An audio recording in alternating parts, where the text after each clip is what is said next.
Fill her up. You're listening to the Gas Digital Network. Welcome to Tim Dillon's Going to Hell, everybody. It is Tim Dillon. My voice is a little scratchy today because I've smoked a few cigarettes in the last week, and I don't usually do that, but a lot of times I do. So that is why you are hearing me on the edge of a cold. So if you find the raspiness displeasing, understand that there's nothing that I can really do about it. I know that some people will message me and go, "You don't sound well. You sound sick." Well, I am sick, but I'd still like you to enjoy the show. What a fucking week. What a crazy week. You'll notice, and you'll probably have messaged me that the episode is out a little late. Usually we try to get it out on Sunday on midnight, around 12 a.m. It always drops Sunday, but this week was a really crazy week. I'm out here in LA, and I got the opportunity to do a Joe Rogan show, which was amazing. And many of you may have listened to that. I'm sure all of the people that listen to this podcast probably have listened to it. If you haven't, you should. And then some of you guys might be new that have found this podcast from Joe's show. And it really was an amazing experience. And I came out here to LA. I was always a fan of Joe, and I was always a fan of his stand-up and, of course, the podcast. But I didn't know when I was coming out here that I was going to do it. I had seen Joe a few times at the Comedy Store. We had talked, and we wanted to do a podcast, and we'd wanted to do it for some time, but he's very busy. There's a lot of people that deserve a platform like that more than I do. And, he was kind enough to give me that opportunity. And I was thinking about what made it so cool, other than the fact that you get all this exposure. I mean, it's the biggest podcast in the world, especially for people that are fans of comedy. But really, the fans of that show, I think, go far beyond just comedy fans. You're basically talking to hundreds of thousands, if not millions of people from all over the world that come to that show for many different reasons. But other than the fact that you're getting that exposure and you have that platform, what was cool about it to me is that it was doing something at its highest level. And no matter what you do, if you dedicate time to it, if you make it a part of your life, if you sacrifice for it, and that's a craft, if you're an athlete, if you're trying to make money, if you have your own business, if you're a parent, whatever you do that's a large part of your life, you want to feel like you're doing it at its best. You're doing it on the highest level. And I had been podcasting pretty seriously for the last 2.5 years. And even before that, I was on a bunch of different podcasts. I had a podcast called Stewed with Mike Racine about food, a New York City comic, which was kind of this off-the-wall podcast where we would talk about food and then start yelling at each other about ISIS. About 5 minutes into the episode. And we had to stop that because you just can't talk about food every fucking week. You can't. And by the end of the podcast, it really had nothing to do with food. Prior to that, I had done a podcast about conspiracies with two other comics out of New York City called The Unbelievable Podcast. Prior to that, in 2010, 2011, I had done a podcast with a network out of Queens called the Guys from Queens Network, and I had my own show there, but it was very short-lived, and I was a frequent guest on many of the shows on that network. So, other than doing stand-up comedy since late 2010, I had been like a broadcaster. I'd always been on mic. I liked being on mic. I was very comfortable there. I grew up as a kid listening to talk radio, usually right-wing talk radio, because that was the kind of talk radio that was on. People like Bob Grant and Rush Limbaugh. I wasn't even political at that point.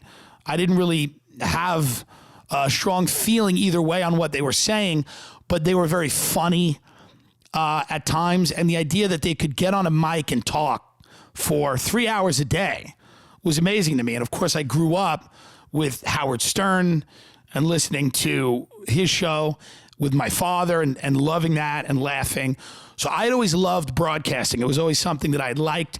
There was a freedom to it that you only really find in a world like stand-up comedy, where you're on a stage.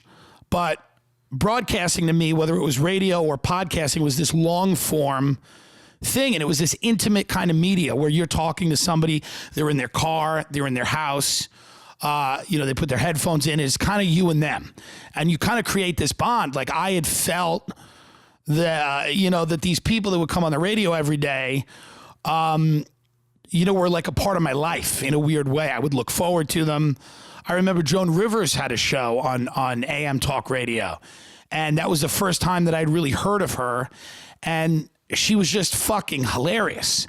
And she was so funny. And she was saying things that were, like she said, she was talking about George W. Bush. And she goes, his speech after Katrina before they rewrote it was him getting out and going, I want the best for all of you darkies.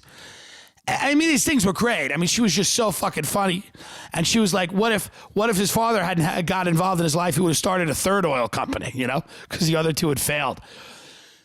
So I had always loved that shit. And I had realized, I think about 2.5 years ago, because Louis J. Gomez, had told me after an episode of Legion of Skanks, he's like, you should do your own show.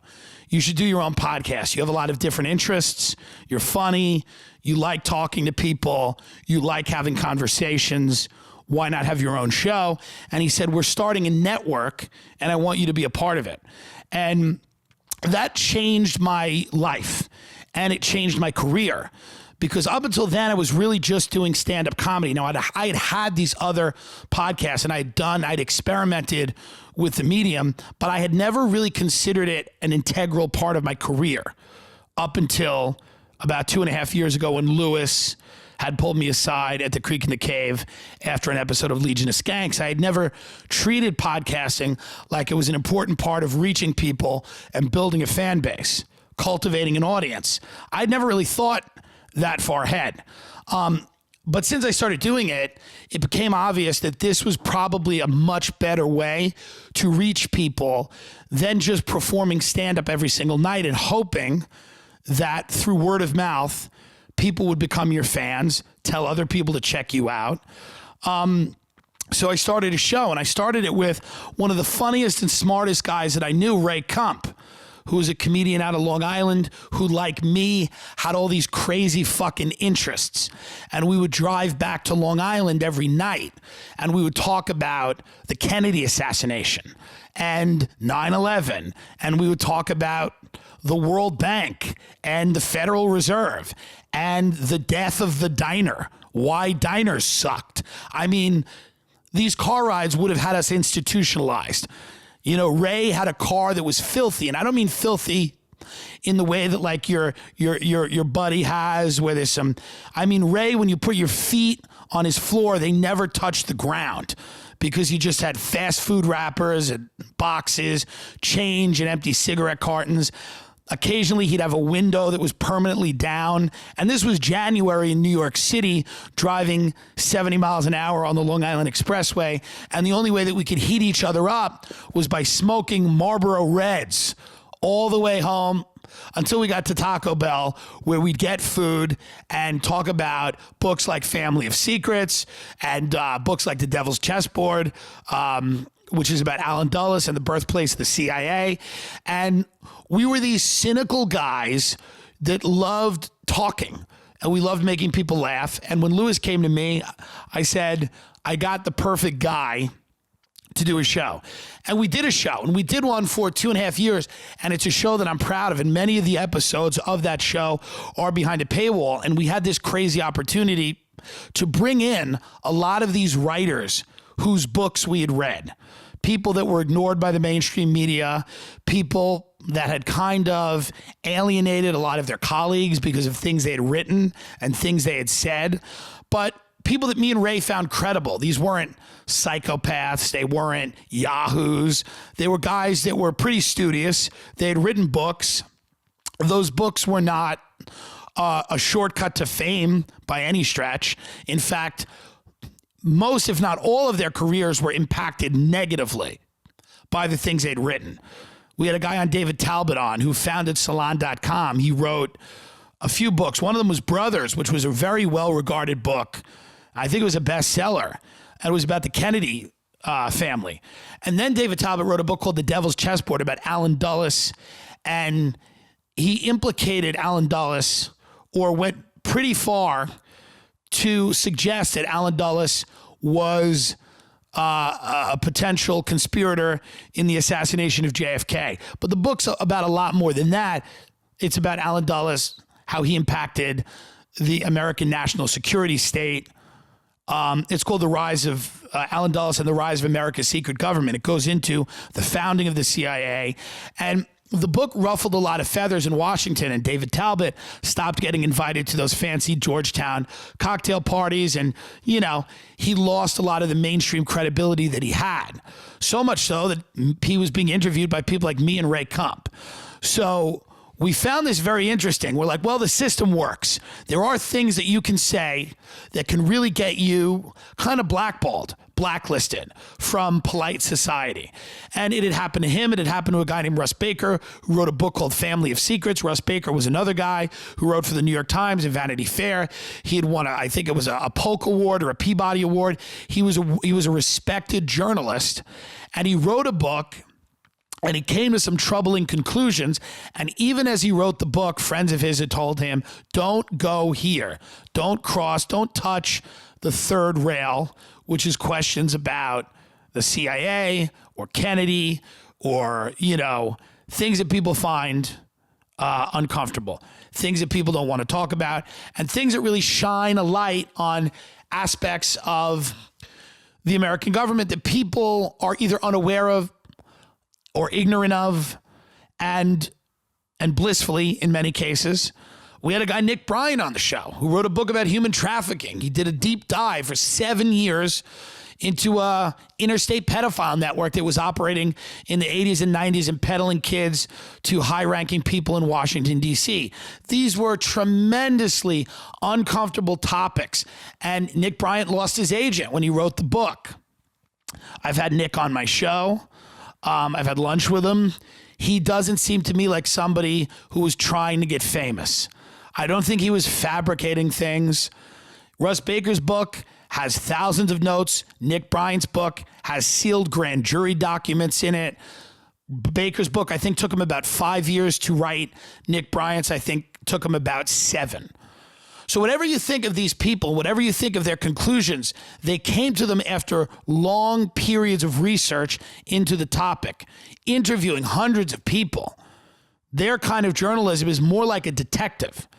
They go places, they knock on doors, they sit in libraries looking at microfiche and, you know, old newspaper clippings, and, you know, they interview people that are on death's door. I mean, you know, people that were around during all of these events, and they put together these books. And these books I find to be in many cases very interesting and very credible and worthy of attention.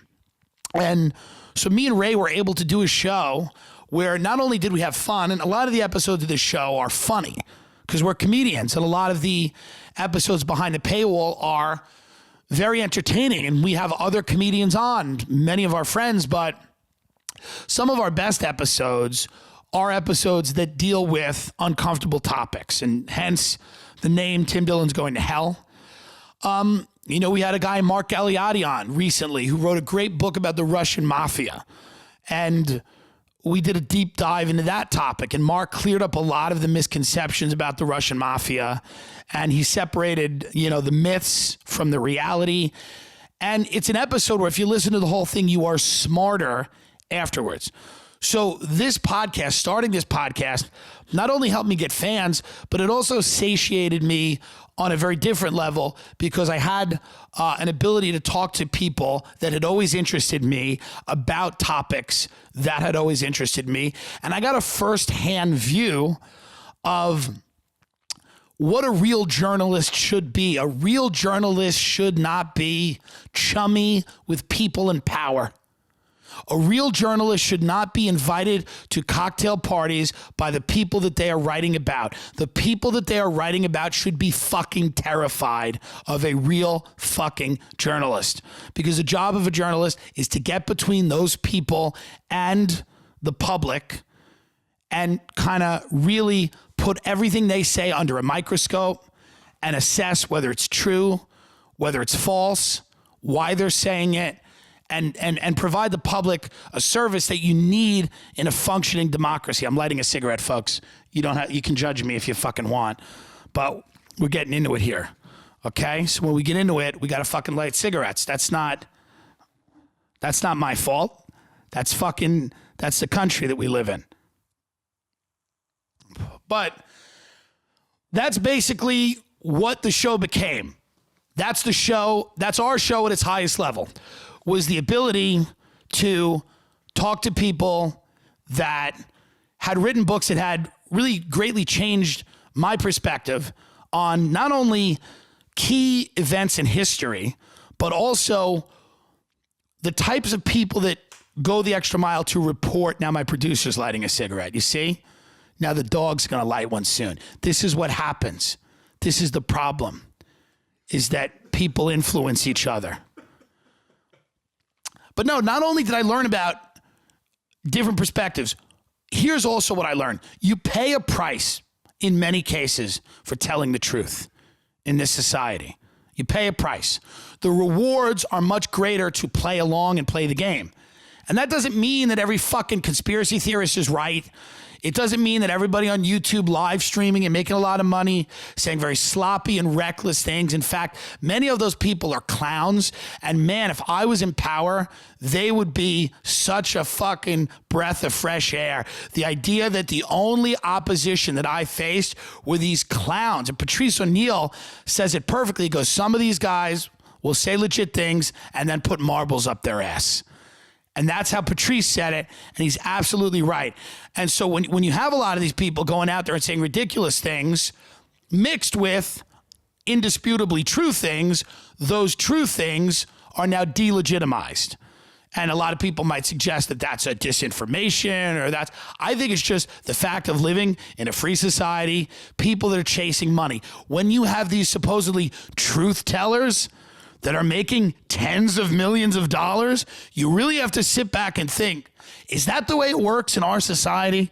If you come out and you're really a threat to the power structure, if you're really challenging them with credible information, do you get to make tens of millions of dollars? Or are you making that money because you are a clown at the circus? Because that's what it is pretty often. You're a clown at the circus. And that includes people like Alex Jones, and that includes people in many, and that's the thing, and that's why after a while I got frustrated with the conspiracy world, because a lot of the people that I found credible and interesting were ignored because they were not clowns, and they were not showmen, they were journalists. By their very nature, they were solitary creatures that went and did these deep dives into topics. It took them a lot of time, and they spent a lot of their own money, and they put their own professional integrity at risk to do the real work. And so that's the show that I did at its highest level. Now, because I'm spending more time in LA, the great Ray Kump, unfortunately, is not on the show all the time now. I am going to have him back as a guest. He's still one of my favorite people. He's still one of the best perspectives that I get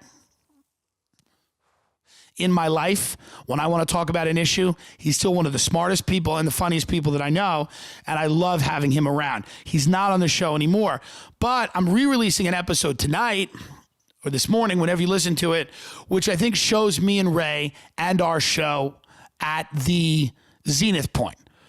And this might make you want to subscribe to Gas Digital Network and go behind a paywall and do a deep dive into all of these episodes. And by the way, it'll be some of the best money you've ever spent if you are into this stuff. And again, it's not all conspiracy stuff, but when we go into those waters, we do it.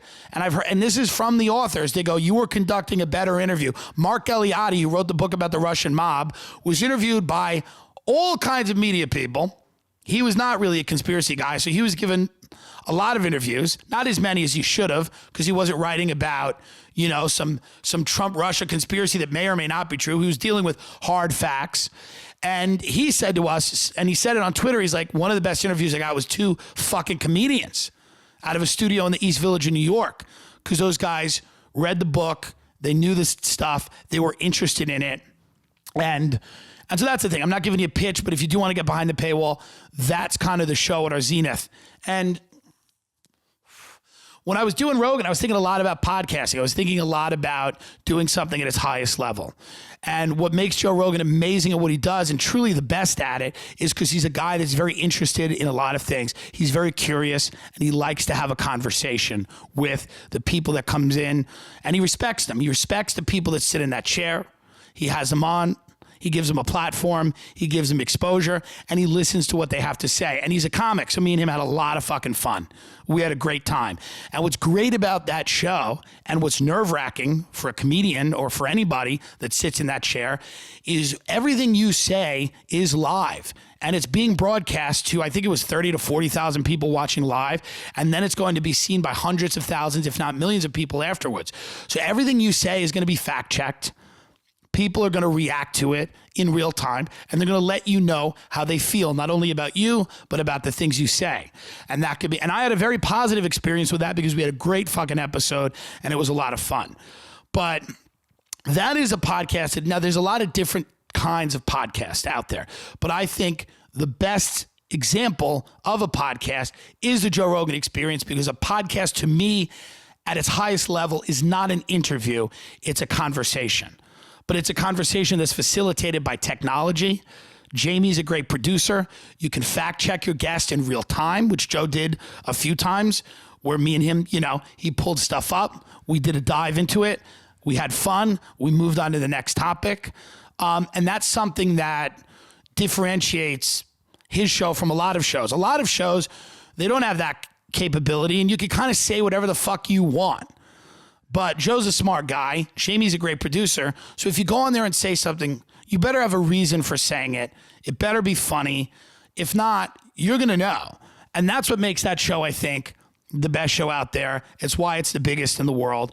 And I'm very thankful I had the opportunity to do it, because I had done this for years, and doing that and seeing what a well-oiled machine it is and seeing how seamless it is and how they just basically sit down and you go into it immediately. There's not a lot of talk before you go live. You sit down and you basically get into it because it's an authentic conversation. There was no talk about what we would discuss. There was no pre-interview. People do pre-interviews for me for shows that have 10 listeners, and people do a pre-interview. And I never understood that. But with Joe's show, again, the biggest in the world, there's no pre-interview. At least not with me. And I think with many guests, no.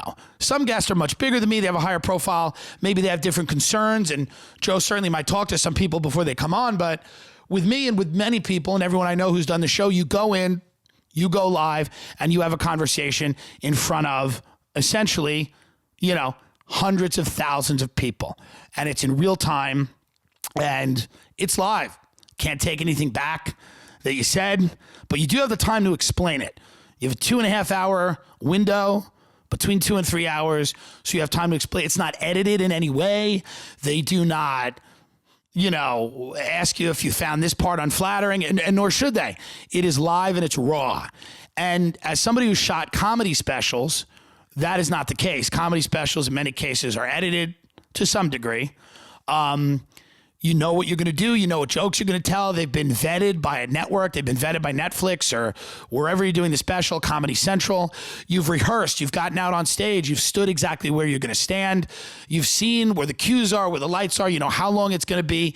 Pretty much, other than the audience reaction, you know pretty much going in what's going to happen. You can go over it in your mind.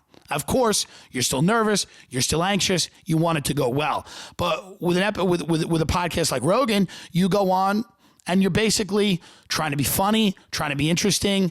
And the only way you can prepare for that is really being funny and interesting, or hoping to be. And that's what I've tried to do for a large part of my career, is basically go into interesting areas and make them funny. I'm never going to be smarter than a guy like Jordan Peterson. I'm never going to blow your mind like a doctor or a scientist. But what I can do is open your eyes to things in a funny way.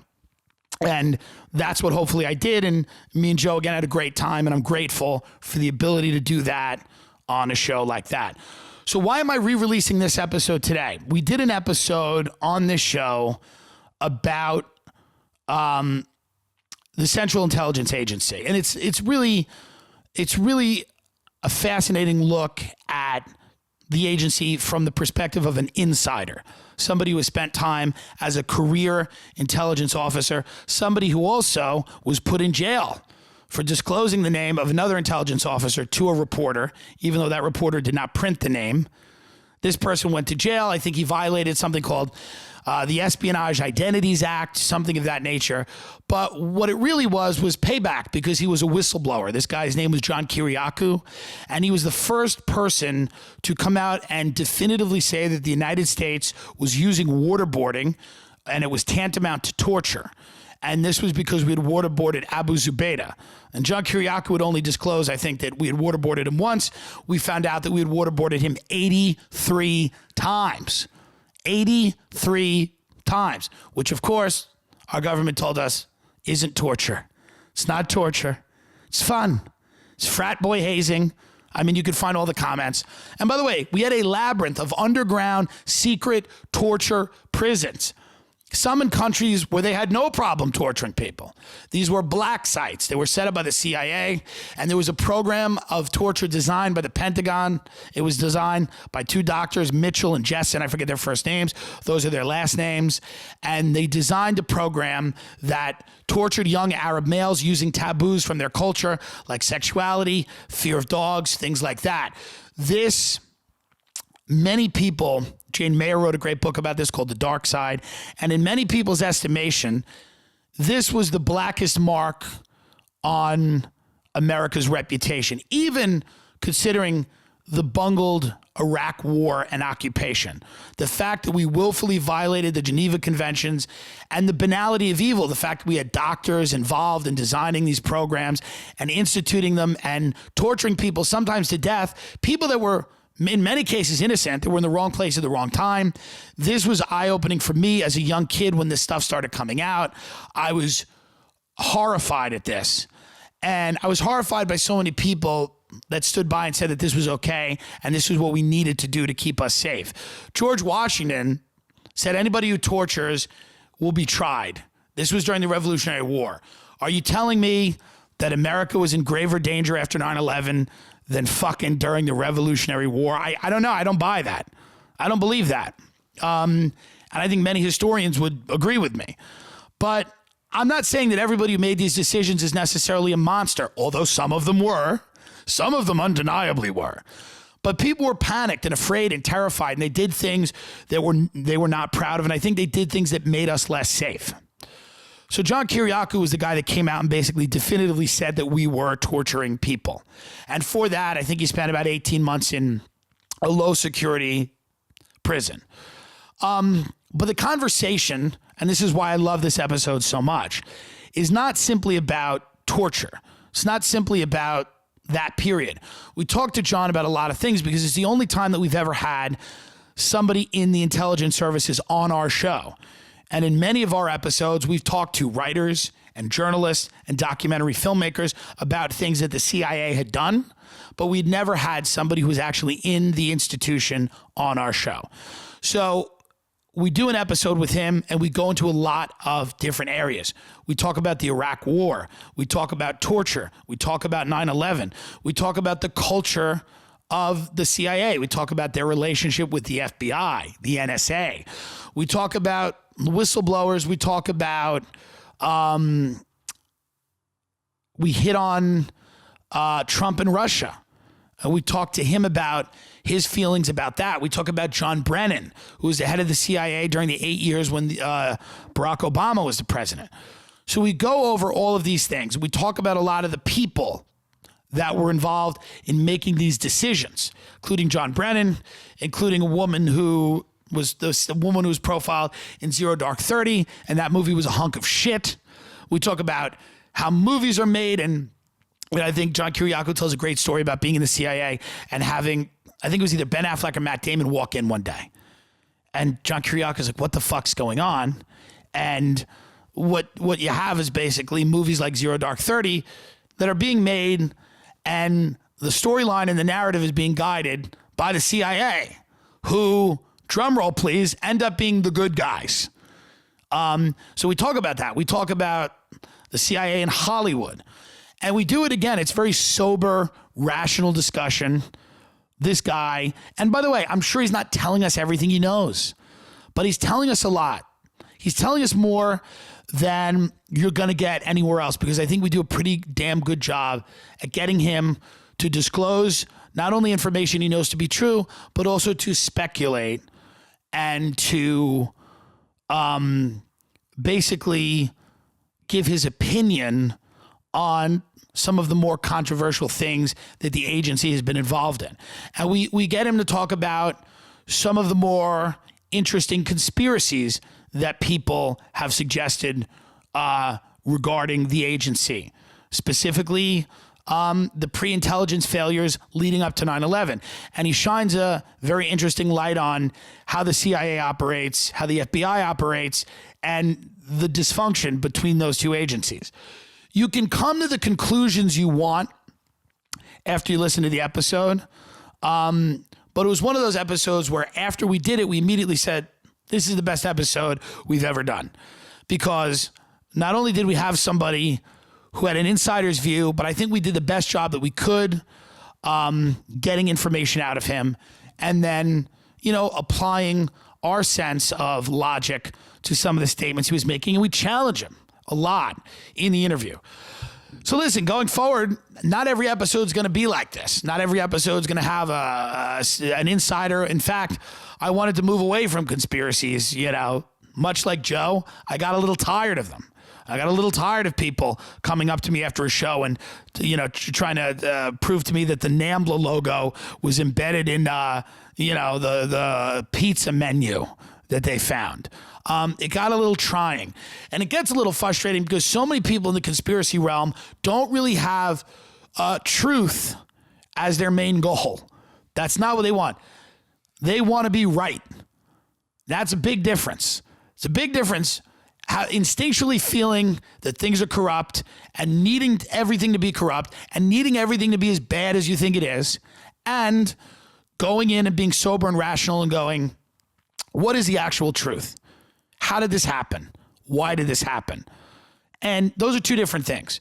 A lot of people have a deeply emotional relationship to reality. It's just what they have.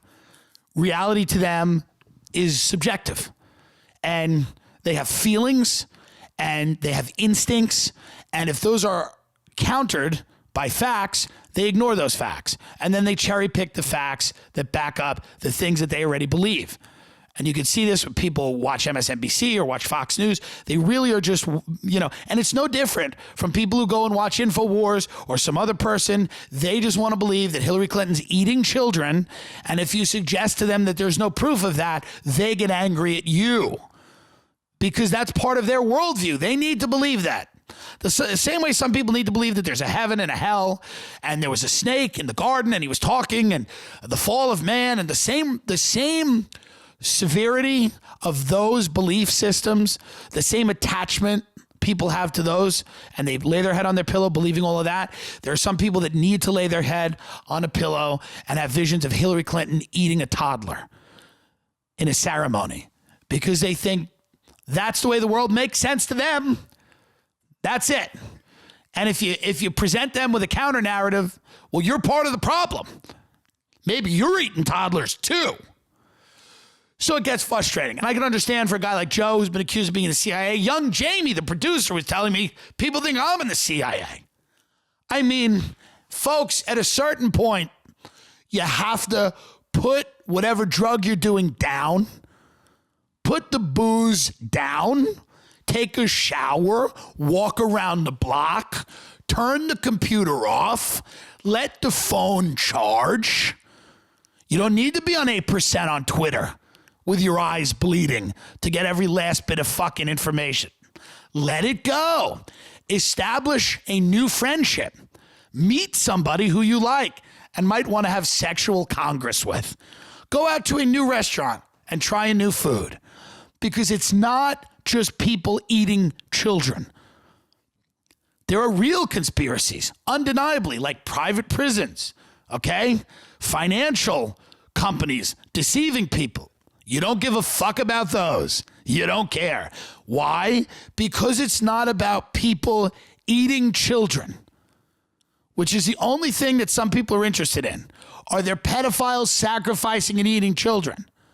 What about the private prisons where the children are sold into slavery by judges that are lining their pot? Well, we don't care about that. That's fine, as long as they're not being eaten by the Clintons. So it's very tough to engage people rationally when the only thing they care about is this. By the way, the Clintons, if you ask me about the fucking Clintons, here's the reality. They're hicks. Clinton's a brilliant politician. They're not running any show. They're probably the worst they did, and I'm sure they've done a lot of bad shit, a lot of shit that would keep you up at night, but they're probably functionaries. In fact, they probably let a lot of bad stuff happen. But as far as them running the show, being the boogeyman, they're not. I think they're increasingly irrelevant. They can't get a fucking theater of people to show up to hear them talk. I don't think they're power players in the way that people think. I mean, Hillary Clinton's still the boogeyman for people. She can't sell out a theater. Bad Baby, the Dr. Phil SoundCloud rapper, is selling out theaters quicker than Hillary Clinton can. And if you go to any conspiracy site, Hillary and Bill are somehow the puppet masters, still pulling all the strings. They're the most powerful and feared people that have ever lived. I don't buy that. I think they've done horrible things. I think they've done bad things. Even the things that we just know about, the crime bill, locked up a lot of nonviolent drug offenders in black communities. A lot of things they've done have been very bad and have destroyed people's lives. But the way I look at this stuff is the sober, rational things are actually more interesting. They're actually more fascinating. When everything's a conspiracy, quickly nothing becomes a conspiracy. And when you're unable to look at things in an objective way, you lose your ability to comment or to think critically, and that becomes a problem. You become a raving lunatic. A raving lunatic. And I know people that are raving lunatics. Some of them like it. Some of them make a lot of money. It's a lot harder to be a sober, rational person that approaches everything with a clear set of eyes and ears and makes their own judgments. So that's basically the episode that we're going to release this week. We're going to release an episode this week where it's called Inside the CIA. We interviewed John Kiriakou, who was the first torture whistleblower, and we talked to him about a lot of very interesting and controversial topics. And again, it was a busy week. Usually I'd have a new episode out, but the Rogan podcast was really big. It was really important to me. I'm glad I got to do it. I think it's a great podcast. It's probably the best podcast I've ever done. And I will be honest with you. We cover a wide range of topics. We have a lot of fucking fun while we're doing it. And there's a lot of interesting shit. You could pull from that podcast articles, books. We talk about a geospatial intelligence agency, Russ Baker's book, Family Secrets, the Jussie Smollett attack, comedy, Louis, all kinds of shit. Difference between New York and LA and Boston. If you guys are fucking comedy nerds, we go into all of that different shit. And it doesn't feel long. It's 2 hours and 15 minutes, but it goes by quickly because we're having a good time. And that to me is the highest level of podcasting, when you could put out an episode like that where people can take different things. So if you're a comedy nerd, you'll love certain sections, but you also might be interested in the more political sections. And we talk about Trump and money laundering and New York City real estate. And we go into all these different directions. You could take that and chop that podcast up and sit there and Google and research and learn. And you can then get interested in things that I am interested in, or Joe was interested in, and that to me is podcasting at its highest level. It doesn't feel like an interview. It's a conversation that we had in real time, and I'm really lucky that I got to do it. I'm not the only person. There's a lot of interesting people that I'm sure will get that opportunity and have already had that opportunity. But I love it, and he liked it and he enjoyed it, and I hope to go back again, and I think that'll definitely happen. And, you know, so I thank everybody who's listened to this show, who's into this show, who follows me on social media, Tim J. Dillon, Dillon, on Instagram or Twitter, who comes out to live shows, any of that. I'm at Flappers in Burbank, California on the 26th. That's kind of my last show in LA for a while, barring some unforeseen event.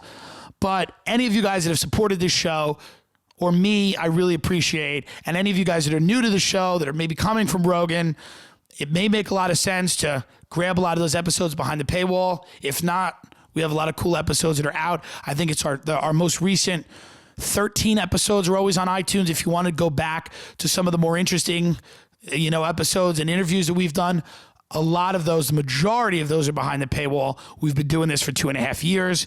And, in early March, I'll be back to New York. I'll be back in the studio. We'll have the video highlights that we've been putting out from the studio. And we've had people like Ari Shaffir. We've had the New York Times comedy critic.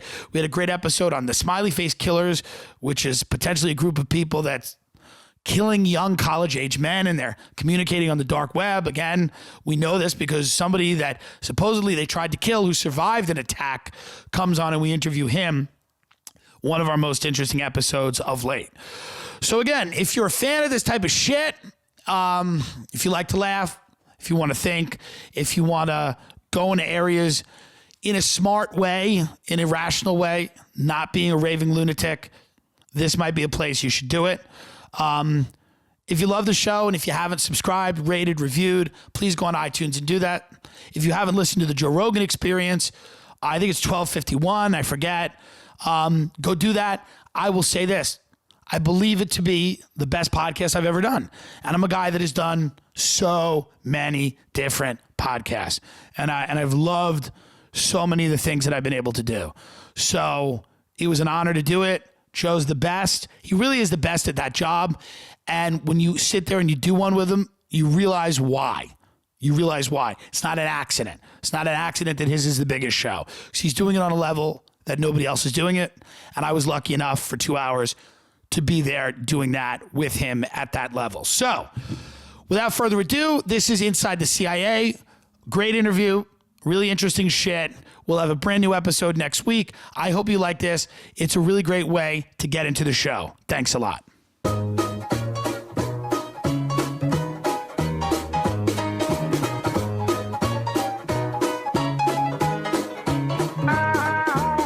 Tim Dillon is going to hell. We're going to really take a hard, critical look at the people that society's decided to hate, the billionaires, the dictators, the CEOs. On Gas Digital Network. We know that there are bad things in the world, there are bad people, and thank God for them. Won't you join him? What's good without evil?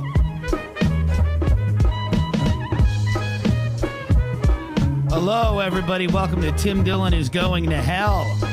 I hope your summer is everything you hoped it would be.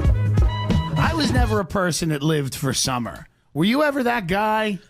Yeah, I really thrived as a youth when I would, like, in July get a sunburn so bad that I got, like, alligator skin and bubbles on my back. Yeah. I was the boy of summer. There are people who live for summer. You know what I mean? That's got to be nice. It's not fat people. It's 3 months. And not poor people. No. But what do fat people and poor people fucking I don't know. New Year's Eve. But it's interesting how people get into it, man. Like you see on Instagram, somebody's just foot by a pool and they're like, this is why I work hard so I can fuck, and it's like, all right, yeah, good for you. But I knew a guy who, worked with a certain place. I won't mention the morgue, fine. But he was a guy who fucking... Wait a minute. Not Goldman Sachs, yeah. The morgue. Okay. I mean, he didn't work at Goldman. But, yeah, he just, like, had a kayak that he, like, strapped to his roof of his, Jetta. And he was and, like, that's all... every day. We go fishing on his kayak after work, on the weekends. Yeah. It's just like, you can do that. I get it, because when I was a kid, I would swim a lot. I get it. I feel like I'm 1 degree away from being a boatsman. Well, you need a boat. Yeah, but I mean, I could have. I don't think the term's boatsman, but I could fish probably. yeah, no, I see you as an old salt. Right. I think you would be. Yeah. Absolutely, 100%, 100%. I feel like I could navigate the open sea. Yes. Just prey on people, whatever. Yeah. Stop short of confessing the murder. Yeah, man, but we're already halfway through July. I got a gig coming up in late July at Stevens Talk House. Stevens Talk House? Yeah, I think it's in Amagansett or in East Hampton or something. I forget. But so I figured, I was like, maybe I'll stay. Maybe I'll try to find a hotel and just stay the night and do the beach the next day and Sure, they'll be thrilled. You start pricing out hotels out there, and it's like, man, they don't want you out there. Yeah, they really don't want you out there for one night. They really don't. It's like standard king room 900 for the night.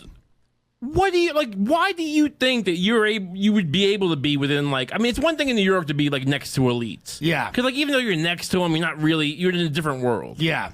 That's the weird thing. But once you get out of the city, yeah, they really want to keep a distance. Once you get out of the city, they do an amazing job at separating. Yeah. The city really does exist in this very interesting dimension where there's only so much they can do. Right. But and when you look at their lives, if you follow them, which I try to all the time. Yeah. But they don't interact with us really. No. They don't have to see us that much. Right. But they are just right there. It's like a fourth dimension on top of us that they exist in. A friend, a lot of the guys that do comedy in New York and girls are, they have day jobs before they start making a living at comedy, which a lot of them never do, but a lot of them walk dogs in these multi-million-dollar apartments, and some of them are like babysitters or personal assistants. And what some of these people will do is they'll call me when they're house sitting or dog sitting, and I go over to this $10 million apartment in Tribeca, and it's like,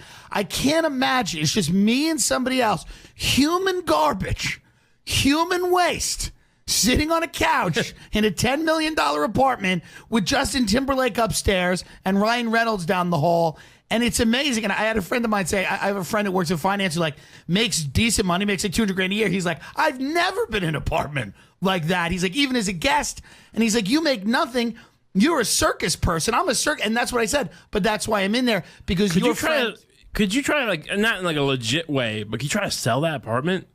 What are you talking about? List it on the slot. Let's say you're a dog walker. Yeah. Is there ways you can list it and then collect what are you some talking kind of about? fee? Get make a fake closing? Is that a possibility? Can we do this? No, you can't do anything. What do you think? Fuck these people are that dumb?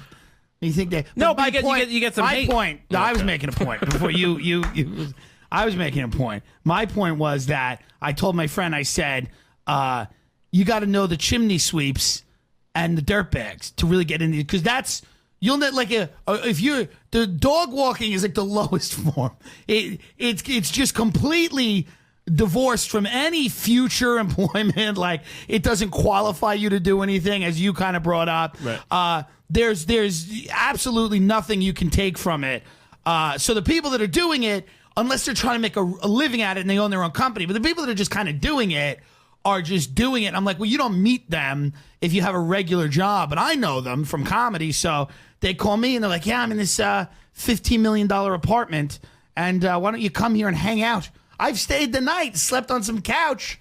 Some of these rich people, but the rich people don't even care. They have cameras. That's the thing. They don't care. It's a weird thing. You could be in their apartment and you're still nowhere near their life. Right. It's there's a certain. They are nowhere near their life. Yeah. They don't care.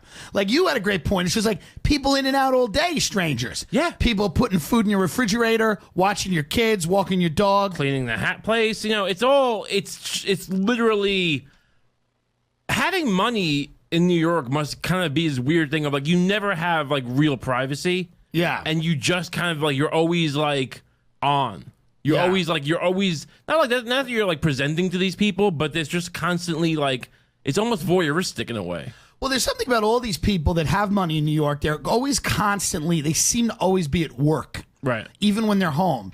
The houses are very sparsely decorated. They don't have a lot of things. They don't really feel lived in. They feel much more like hotels than houses. These people are constantly on the go. They live, behind a MacBook and an iPhone, and they constantly feel that pressure because when you're at that level of society, the only way you can go is down or up. There's not a lot of coasting, I think, at that level. You have a lot of expenses. You have kids. You have wives. You have ex-wives. You got to constantly keep up with all your obligations, and it is interesting. We'll never have those problems. Isn't that nice that we'll never have those issues? I don't know if my boatsman career takes off. Listen, you will. Most people have faith that you're going somewhere. Somewhere is a very subjective term, but you're headed to something. We've talked a lot about the CIA on the show. Have we been unfair? Maybe. I don't know. We don't know. But we've never had How are we unfair? Well, I'm just saying. I'm sure the CIA would say we're unfair. Oh, yeah. They're PR, I'm sure that I'm sure that they're people. If they take a child's leg out of their mouth, right. Hey, what's the big idea? I think they would say to us, you've presented quite a one-sided picture of what the CIA does. So today we are happy we have the first CIA agent we've ever had. He no longer works for the CIA, and they did put him in jail. But, I mean, full disclosure. But that being said, he provably worked for the agency for many years. He wrote books. He was a reluctant whistleblower. He'll tell us all about that. Was he? I mean, we're going to hear. I don't want to taint what he's going to say. So, I mean, we're going to have a chance to ask him questions. He's going to have a chance to present his side of the story. He is somebody who was a CIA agent during the attacks of 9/11 and then objected in some form, again, supposedly to the interrogation program, the torture program that was being run by the Bush administration. He supposedly, again, leaked information. We're going to go into all of this when he calls in. I don't want to get too much into it before he calls in, but I'm excited to have him on because I really want to get somebody who worked for the CIA. I want to get their perspective on things. What do you think, Raymond? About the guy or about what we're talking about? Just about anything. About anything at all. I mean, you have a microphone. Well, no. Anything at all that you want to discuss. I don't know what you're implying by that, but no, I think this guy, I'm happy we're going to have him. I think we're going to get to the bottom of a lot of... we have a lot of open-ended strings from the past year of our shows. I think this is going to be a guy who can kind of illuminate a lot of the... By the way, major failure on his people's part of him doing this. Does he have people? Well, no, clearly not. Major failure. I don't think William Morris is beating down the door of a disgraced CIA agent. But somebody, let's not go with disgraced immediately, okay? Let's not. You throwing around the word disgraced. It's a disgrace. You're a disgrace, sir. I think it's interesting. I respect that he's calling in. I respect that he's going to talk to us. We are very cynical guys, and we have a pretty negative view of that agency. I think to be self-aware and self-deprecating to a certain... I know, we're intelligent guys. We get it. It's probably a little just arrogant on our part to oh, he's brave to come on our show. It's really... He was in the DI. He was in the fucking the Director of Intelligence. Those guys are pretty smart. I don't think he's brave. I respect. I'm saying there's a good chance he's going to just not run circles around us. But I'm hoping he does for the country's sake. I hope that the people that they have in their employ can run circles around us. That is kind of the idea. If we can get this guy nailed down. Yeah, but here's what does that mean? But here's right. But here's the whole thing. I respect that he'll call. Now, I know he's hawking a book and everything else, but I still respect that he'll call in and that he'll talk to us about anything. I respect anybody who says, you know what, I'm going to talk to people because we're curious about things. Because I got alimony payments. And listen, I know a lot of you are going to be like, wait, I love when you talk about the diners. I love to know. Can you do it? My favorite episode is when you talk about onion rings, how they're different now. Shut up. Shut your mouth. Listen, if you don't like it, leave. We're trying to be a media agency here. We're trying to do something. We're trying to be How a do you conglomerate. do you like the panko or do you like the more like puffy ones? Panko's ruined fried food. Okay. You got to stop with the panko. I mean, bad. It has a granular texture. Yeah. As a breadcrumb, it feels like it's got the mouth feel of sand when you're chewing a mozzarella stick. Very bad. Yeah. Don't like it. Like the traditional breadcrumbs. There's other kinds of bread. We could do a whole episode on breadcrumbs. You know, we could ask this guy about breadcrumbs when he comes on. He's going to Skype in. I used to shove them into a man's ass while I was torching his ear. All right, he's going to call in a few minutes. Let's try to rein it in. We don't want to, by accidents. The first thing he hears is that. Imagine that. He's like, brings me back to hello. 03. You're like, that's a man's asshole. And are you in the CIA? Listen to me. Listen. What does the A stand for? Ass? I'm kidding. I'm making a joke. Thanks for calling in. But it is. It'll be interesting to see what his deal is, man. I want to know how he got recruited into the CIA. I want to know if he can talk about that. I'm sure he can. I mean, every book that you read from a guy in They always. I think I'm waiting for us to get recruited. You waiting? You think it's coming? I'm waiting for like ISIS or Mossad, anyone. Oh, they're definitely not choosing us. Who? The Mossad or ISIS, they have standards. I love the Mossad. I've been a big advocate of the Mossad for years. I know, but that doesn't mean that they're going to adopt you. You know what I mean? I just want to be like a hype man. I've been a huge advocate for the rich. We know how they feel about me. You know, they really have nothing to do with me. It is amazing. The Hamptons are they're a great example of just, you're not included. Like, you feel it. Why don't you just get a nice like place by the water in Mastic? But is there that option? There's like Mastic Beach. It's like you could do real. that. Yeah, but there's water. You can float. Yeah, but the whole point was I'm doing a gig out there anyway, July 26th, Stevens Talk House. Come out to that if you're in the East End. And I was just like, maybe I'll find a place out there to stay. I really don't have friends I'm really in that phase of my career where it's kind of like things are going good and I'm happy about it, but I don't have any of these friends that you get when you start to really succeed. Right. I think when you start to really succeed, you get friends that have places in the Hamptons. That's not my experience. I still may not. That's the other thing. I may never be in that. Like, I may do very well and never be in that stage. Yeah, I mean, I think most of those people we're talking about, they moved to LA, like people you wouldn't meet for the most part. Like, there's people. I think if I was famous, like if I had a television show, I think people would want to become friends with you and be like, hey, stay at my house in the Hamptons. You have a TV show. Oh. Like, you know what I mean? Is there like a the rich dudes person's from Impractical Jokers? I feel like the guys come up to them. They're like, "Hey, buddy, stay." You know? It's not like a celebrity Craigslist type thing where like you can just put yourself on there and people can invite you to their rich people can invite you to hang out with them. I think the point is that if you need to do that, you're not in the thing. Like I don't think they need a directory. That would be convenient though. I think it's their system's already convenient. You know what I mean? I think the system's already convenient. Because, we'd hack that. Imagine if you were on the site and you saw like, Ralph Sutton brought a great point up about comics. Larry David wants a hot dog. Ralph Sutton said to me, I walked in today, Ralph goes, nobody on this network is not a drug addict or an ex-drug addict. And he said, nobody has the people don't have bank accounts on this thing. He goes, people barely have any relationship with their family. It's like comics. And I said, I'm like, comics, we're the last circus people. He's like, you're right. Because we were talking about like millennials and the generation under them and their attitudes towards work and shit. And I'm like, I'm so out of a lot of that because I'm in this weird world that is really this is carnies. We're like the last circus people. You know what I mean? And every now and then I poke my head back into that world. I have a conversation with somebody who lives in the real world. And I'm like, oh, that's interesting. Because like supposedly the generation under millennials is really into work now. They're like weirdly conservative. They have a libertarian streak. They really want to work, whereas millennials kind of don't. How old are the sub-millennials? They're young, like in their teens, but they really want to work and do stuff, supposedly. Okay. But again, what am I? I'm surrounded. The people that are doing the best in my business are still losers. Yeah. Like to the rest of the world, including me. Like I'm doing good, but I'm a complete zero to anyone in the rest of the world. So we get this really skewed perspective on success. Well, you have this weird fetish for the rich, so you always have your eye on them, like. It's not the only fetish I have. Sure, but anyway, you're that's your problem. You always have one eye on the fucking Upper East Side. Or We've got one eye on the rich and one eye on the baby.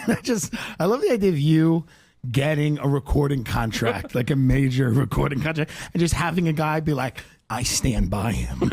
No, fuck you. You know? You imagine a guy is like a huge record company. They were like, we don't see it. And he's like, well, then you're fucking insane.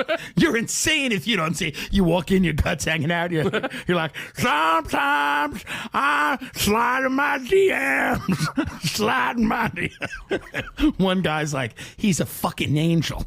He's next. Michael Jackson. Him. He's next. Listen to me. You're a beautiful baby. You can't see it. You don't belong in this business. You see, this guy has. What am I, a crooner? Is that my? I don't know. 7:20. Let's check this guy. Are we calling him or is he calling us? I think he's calling us, but we'll see. You know, he's visiting people. He's visiting people? Right. Well, he's on the road, so he's promoting the book, and people, the Wi-Fi is, can be different, and, it's harder to get in to people's Wi-Fi. There's all kinds of problems. The CIA probably told him how to, like, get internet out of a potato. CIA's on the phone with him right now, be like, listen, we don't care about the leaks. If you go on that fucking, if you fucking disgrace us like that, these fat animals. It's like, they're probably like, we've had enough. It'd be funny if he calls up like, where's Shannon? Yeah, Bobby Hutch is with us today. Shannon's not with us. It wouldn't be funny. He's like, I'm a member. He's like a member of Gas Digital. He's like, I subscribe. A real F, dude. Yeah. He's like, I love Louis J. He got out of the CIA. He got out of prison for leaking state secrets. And he's like, every day in prison, listening to Real Ass Podcast. Got me through it. Got me through. It'll be interesting. Hopefully, this guy will contact us. I mean, I guess this book he's written, is it about how it's about how he's in prison, and he's learned things in prison. He learned mortgage fraud in prison. It's true. I was watching another interview he did. He learned that the prison system has problems. Oh, does it? Yeah. Some real issues. Is there anything more gross than some privileged white guy going in prison? This is a horror show. He got out. He's like, I might want to get involved in prison reform. That's even worse. Might. Because I'm probably going back. Yeah. He's like, listen, I might want to, depending on how this book does, I might want to get involved with prison reform. I'm trying to sell a screenplay. But if I bottom out, I will get involved in prison reform. He said how the CIA taught him how to survive in prison or something. Supposedly, the deputy director of the CIA was trolling him on Twitter the week before he went into jail, tweeting at him don't drop the soap. And I'm like, what kind of infantile organization? What the hell's going on there? Just they can't come up with a better line than that. It's just hacky fucking bad jokes. They're all Mormons, aren't they? Who run this I don't know. We'll ask him. We're going to ask him about that if he ever calls in. Okay, he just emailed me back. Ready when you are. He sent us an invitation, Bobby. You haven't gotten it, okay. We haven't gotten the invitation. Well, it's amazing. There's no one that'll be on the show that this is a smooth thing. And I'm not talking about Bobby. This guy's a CIA agent. Yeah. And it can't be smooth. I understand some stoned documentary filmmaker or some writer, but this guy is how are we doing, Bob? We're good. Yeah, call him. All right, let's go. Oh boy, what's his name? John Kiriakou. Hey there, how are you? Hey, John, thanks so much for calling in. We appreciate it. Oh, thank you. It's great to do this. Oh, thank you so much. Let me ask you a question. How do I pronounce your last name? It's Kiriakou. Kiriakou, that's what I thought. Okay. Yep. And the book that you have out right now, which I think everybody is very interesting book, and it's available on your website at johnkiriakou.com, is Doing Time Like a Spy, is the title of the book. And it's about your 30-month prison sentence and how a lot of the skills that you learned in the CIA helped you get through that. That is it. And just to familiarize people with you, if they don't know who you are, a little bit from the bio on your website, you worked for the CIA from 1990 till about March of 2004. You were an analyst, and then later you were a counterterrorism operations officer. And you spent your early career working on Iraq and the Persian Gulf, and you spent more than 2 years living in the Arabian Peninsula. And you were one of the first anti-torture whistleblowers. You had an interview with ABC News in 2007. where you confirmed that the CIA was engaging in torture, that it was official policy of the U.S. government. It was approved by the president. And then at that point, the Justice Department really, had it out for you. They initiated a years-long investigation, and they finally charged you with 3 counts of espionage, 1 count of violating the Intelligence Identities Protection Act, and you made a plea deal. You were facing, I think, 45 years in prison, and you ended up doing 30 months. Was about 30 months what you ended up doing? No, 30 months is what I ended up getting, and I did 23 months. Okay, was that because of good behavior? Yes, good behavior. But I didn't get any halfway house time or home confinement or anything because I kept writing a blog, which just completely pissed them off.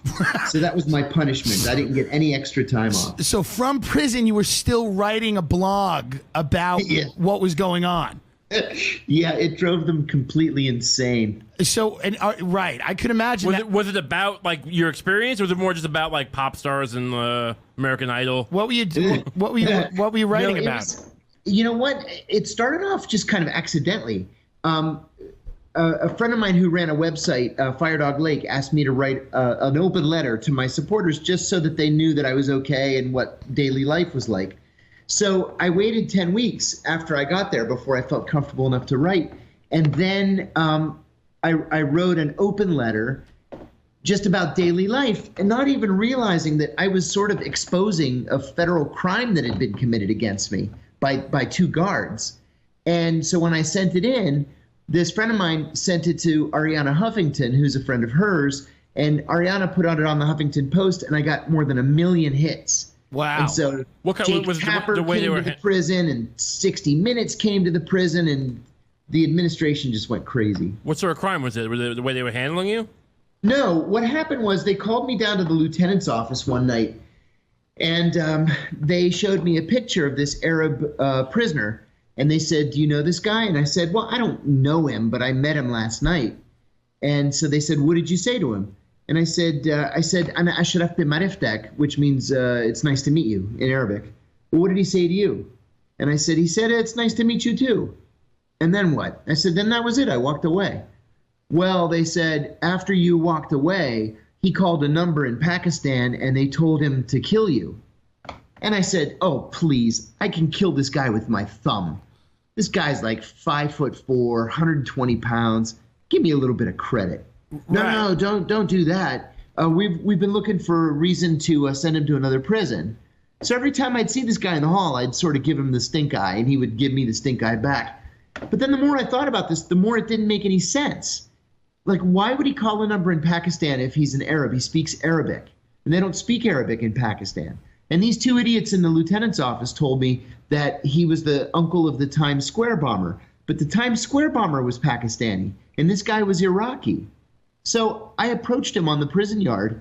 He was afraid. I put up my hands. I said, hey, I don't mean you any harm. I just want to ask you a question.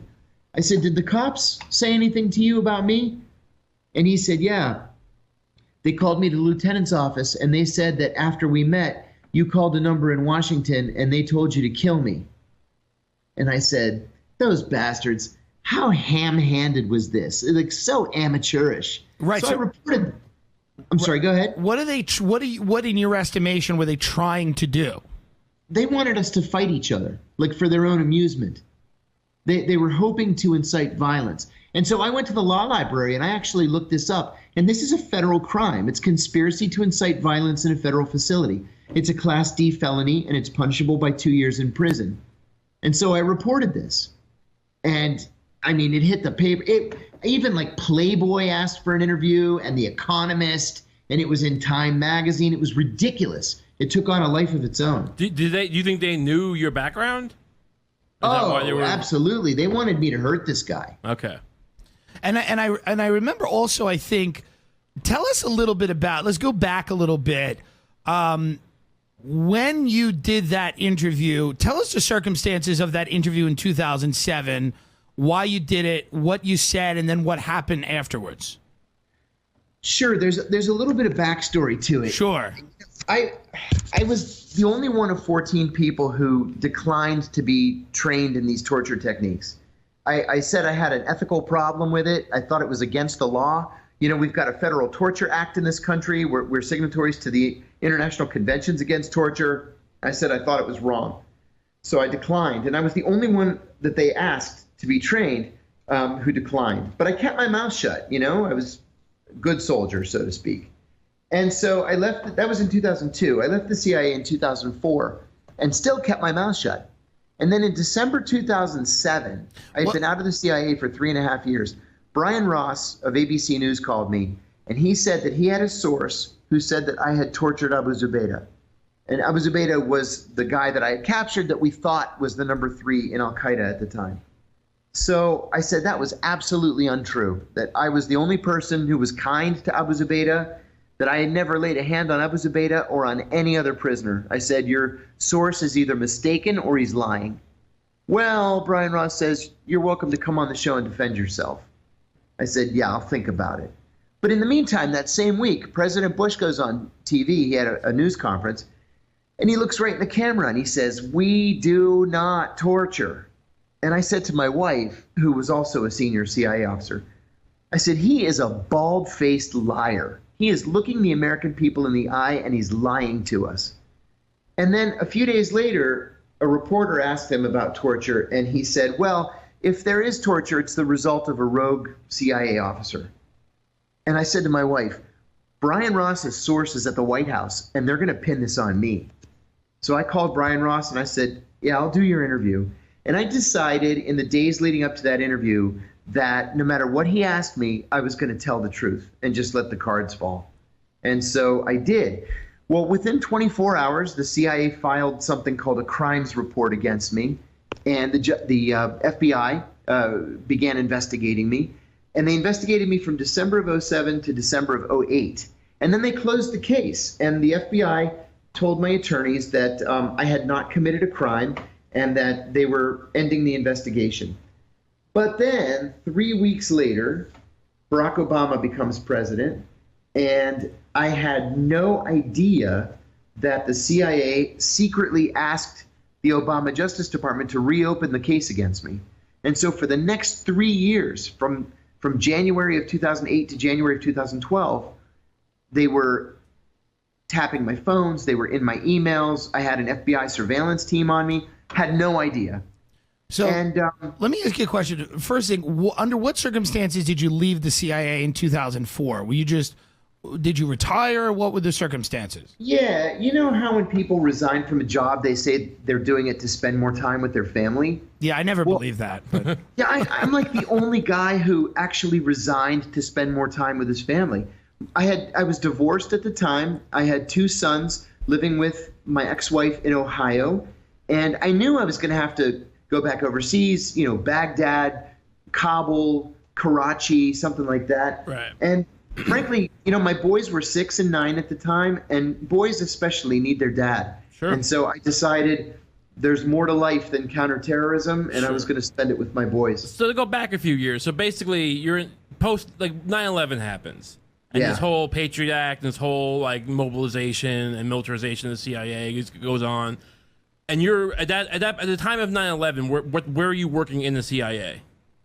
Well, quaintly enough, I was on something called the 17 November Task Force. It was a group of guys, all Greek speakers, who were targeting a Greek terrorist group, a communist terrorist group, which now no longer exists.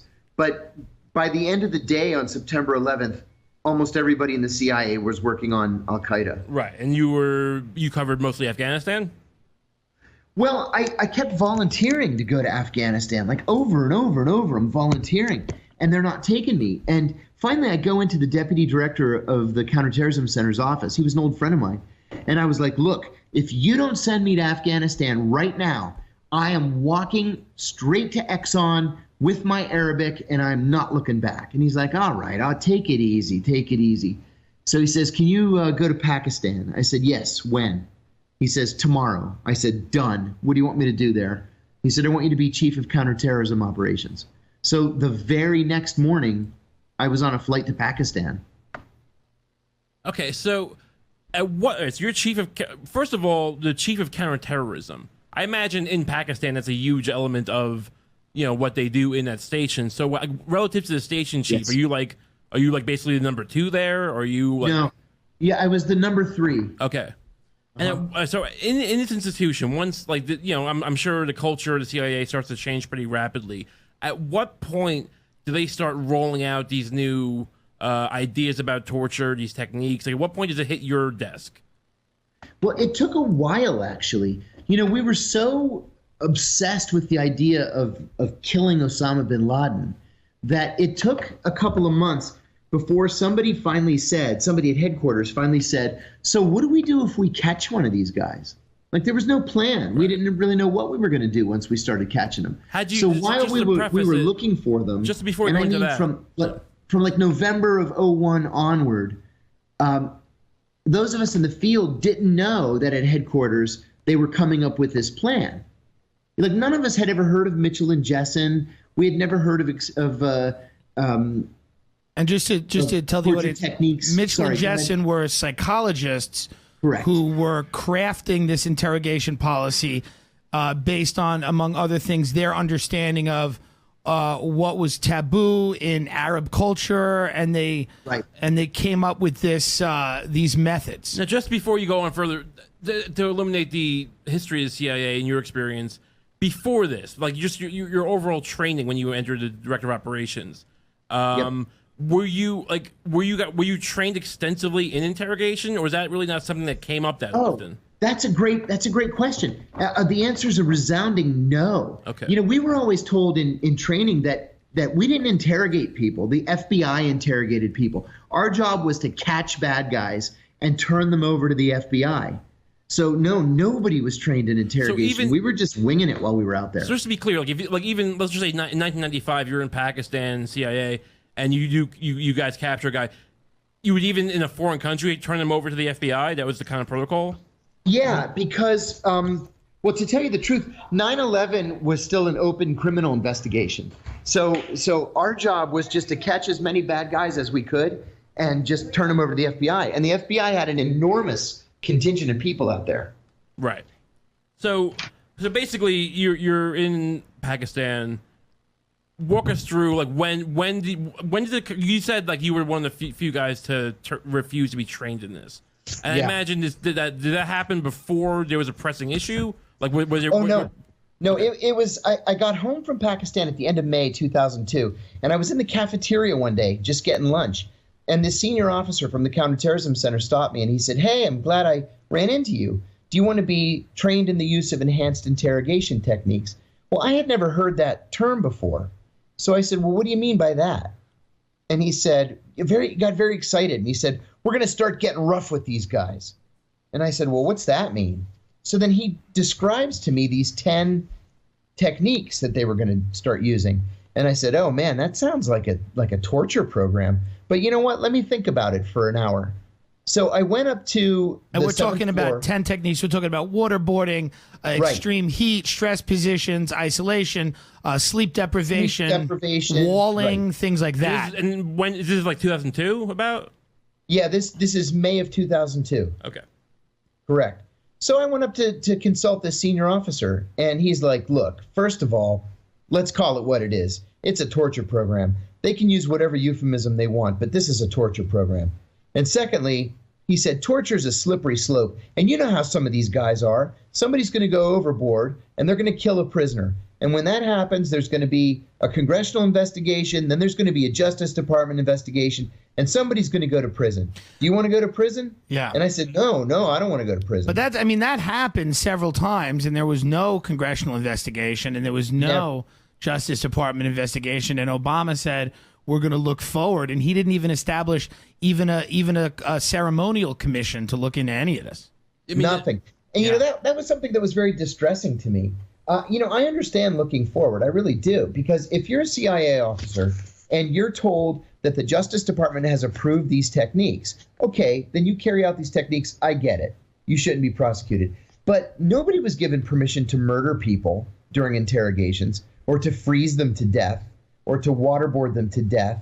And that's what happened. People were killed while they were being interviewed by the CIA. Am I wrong, not to jump ahead, but am I wrong that a lot of these interrogations, for instance at Abu Ghraib, there seemed to be a lot of situations where there were like army soldiers conducting these interrogations with these enhanced techniques at the behest of CIA operatives or officers. Is that, in your experience, were Was that the kind of the standard operation procedure? Was that No, that was unusual, actually. That was unusual. Usually, the prisoners that the CIA kept for themselves were the most important, the most senior, the most controversial.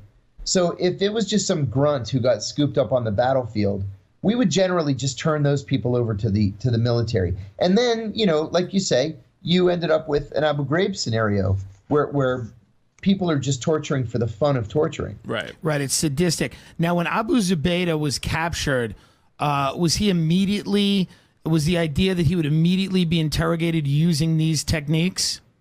No. Another good question. No, first of all, he was shot when we caught him. He was shot by a Pakistani policeman in the thigh, the groin, and the stomach with an AK-47. So it took him several months to recover enough that he could be interrogated. So at first, within 56 hours, we flew him to a secret prison. And Ali Soufan, an FBI agent, began interrogating him at this secret prison. And this is actually really important because Ali Soufan used the tried and true FBI method of interrogation where you establish a rapport with the prisoner, a relationship, and over the course of time, sometimes it's weeks, sometimes months, that prisoner will generally open up to you and he'll give you information. And in the case of Abu Zubaydah, he did. He gave Ali Soufan actionable intelligence that disrupted terrorist attacks. But there was this pissing match between the CIA and the FBI, and the CIA just hated the fact that they were overseas and the FBI had primacy, because normally the FBI has primacy domestically and the CIA has primacy internationally. So even though Ali Soufan was making progress with Abu Zubaydah, George Tenet, who at the time was the CIA's director, went to President Bush and asked President Bush to throw the FBI out of the country where the secret prison was located. And Bush did exactly that. And so within a couple of hours, this was August the 1st, 2002, within a couple of hours, the CIA began torturing Abu Zubaydah. Now, they had these 10 techniques, and the protocols called for them to start with the least severe technique, which is just grabbing you by the shirt. In fact, they went up all the way to the top. That might be the one that's not torture. That might be the one where I agree with Rumsfeld. Like, okay, well, that's not torture. Yeah, I agree with you. Yeah. If you grab me by the lapels, you're not torturing. Right. Yeah, but they went straight up to waterboarding on day one. And at the end of it, it's a quick Abu Zubaydah had been waterboarded 83 times. Oof. Jesus. Yeah. There's no argument that that's not torture. Right. Right. And you know what? We know from the Senate torture report and from the CIA Inspector General's report that he was waterboarded so severely that he went into convulsions. Now, were you present for that interrogation, or were you at that time not? No, I actually got promoted on the strength of the Abu Zubaydah capture, and I became the executive assistant to the deputy director for operations. And so I'm reading the reporting that's coming back from the secret prison. Okay. Yeah. All right, so they escalate very quickly. Of course, it's, their judgment is off. In your estimation, do they have actionable intelligence of Abu Zubaydah that, like, they even though they might have been misled, they're convinced that he knows certain things, or is it literally just like a crapshoot? They're just trying to get anything they can. Like, was it pure sadism or just like arrogance? Oh, that's a really good question too. We really believed that Abu Zubaydah was the crown jewel, that Abu Zubaydah was the one who was going to give us all the intelligence that we needed to crack Al-Qaeda.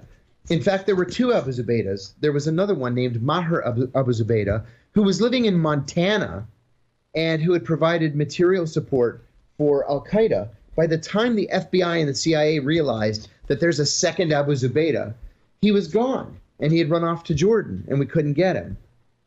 So we, at the time, thought that we had the right Abu Zubaydah, and the reason why he wasn't giving us the great intelligence was because he was much tougher and much stronger than we had expected. Well, then, after they waterboard him 83 times, and his heart stops, and they have to revive him, and he had this irrational fear of cockroaches. So they put him in a dog cage for 2 weeks, and then dumped a box of cockroaches on top of him. You know, just stuff to make him crazy. No torture Real there. torture. No torture there. Right. Jesus. Yeah. So headquarters said, we think that he's given us everything that he can. And then Mitchell and Jessen, reporting back from the field and carrying out the torture personally, These are the two psychologists that are carrying out torture. We should torture him some more, just in case there's something else he hasn't told us. So it was this never-ending cycle of torture for him. And what did that produce? Did that produce anything of worth? No, nothing. And the funny thing is that Mitchell and Jessen, in order to justify the $81 million of the taxpayers' money that the CIA gave them for this contract, what they did is they took the information that Ali Soufan had collected before they started torturing him, and they reported it through CIA channels as their own information. Right. And Jane Mayer has written some great stuff on that. She's great. Yeah, she's done a lot of great stuff on that specific case. Do you think that when these new techniques started rolling down from the top, that when these new apparatus starts happening, do you think that it was a situation where, in your estimation, I guess just like, let's say, the senior guys at the CIA, the administration told them to do this and they were happy, like they were like, oh great, we want to go on board with this, or were they resisting it? Like, you know what I mean? Like, of course the administration wanted to do it, but was the CIA kind of doing it reluctantly, or were they kind of, for the most part, going, yeah, go ahead. No, the only thing the CIA did reluctantly came later. The CIA very reluctantly went into Iraq for the Iraq War. We didn't want to do that. We were obsessed with Osama bin Laden. No, the CIA just ran headfirst into this program. And, you know, it's funny. When they came up with this list of techniques and they sent it over to the Justice Department, here's how you do it. If you have a program like that, you send it to the Justice Department and ask their lawyers to look at it. Then their lawyers make changes. It goes to the lawyers at the National Security Council. They make their changes. Then it goes to the National Security Advisor. He makes changes. And then it goes to the president. Well, I remember when it was the day the president signed the order to go forward with this torture. I remember the deputy director just repeating over and over in our morning meeting, I can't believe the president signed that order. He said it like 3 times. I can't believe the president signed that order. Like, we were asking for the kitchen sink, just thinking that somewhere along in the process, somebody would start scratching out the techniques we weren't allowed to do. And in the end, they just approved everything. So you're kind of just asking for the most, so that they would, that you would get something, at the end. Exactly.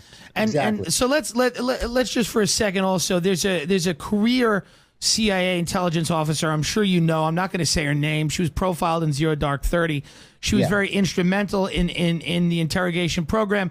I think she witnessed the waterboarding, I believe, of Khalid Sheikh Mohammed. She flew to watch it. She's been a chief defender of the program.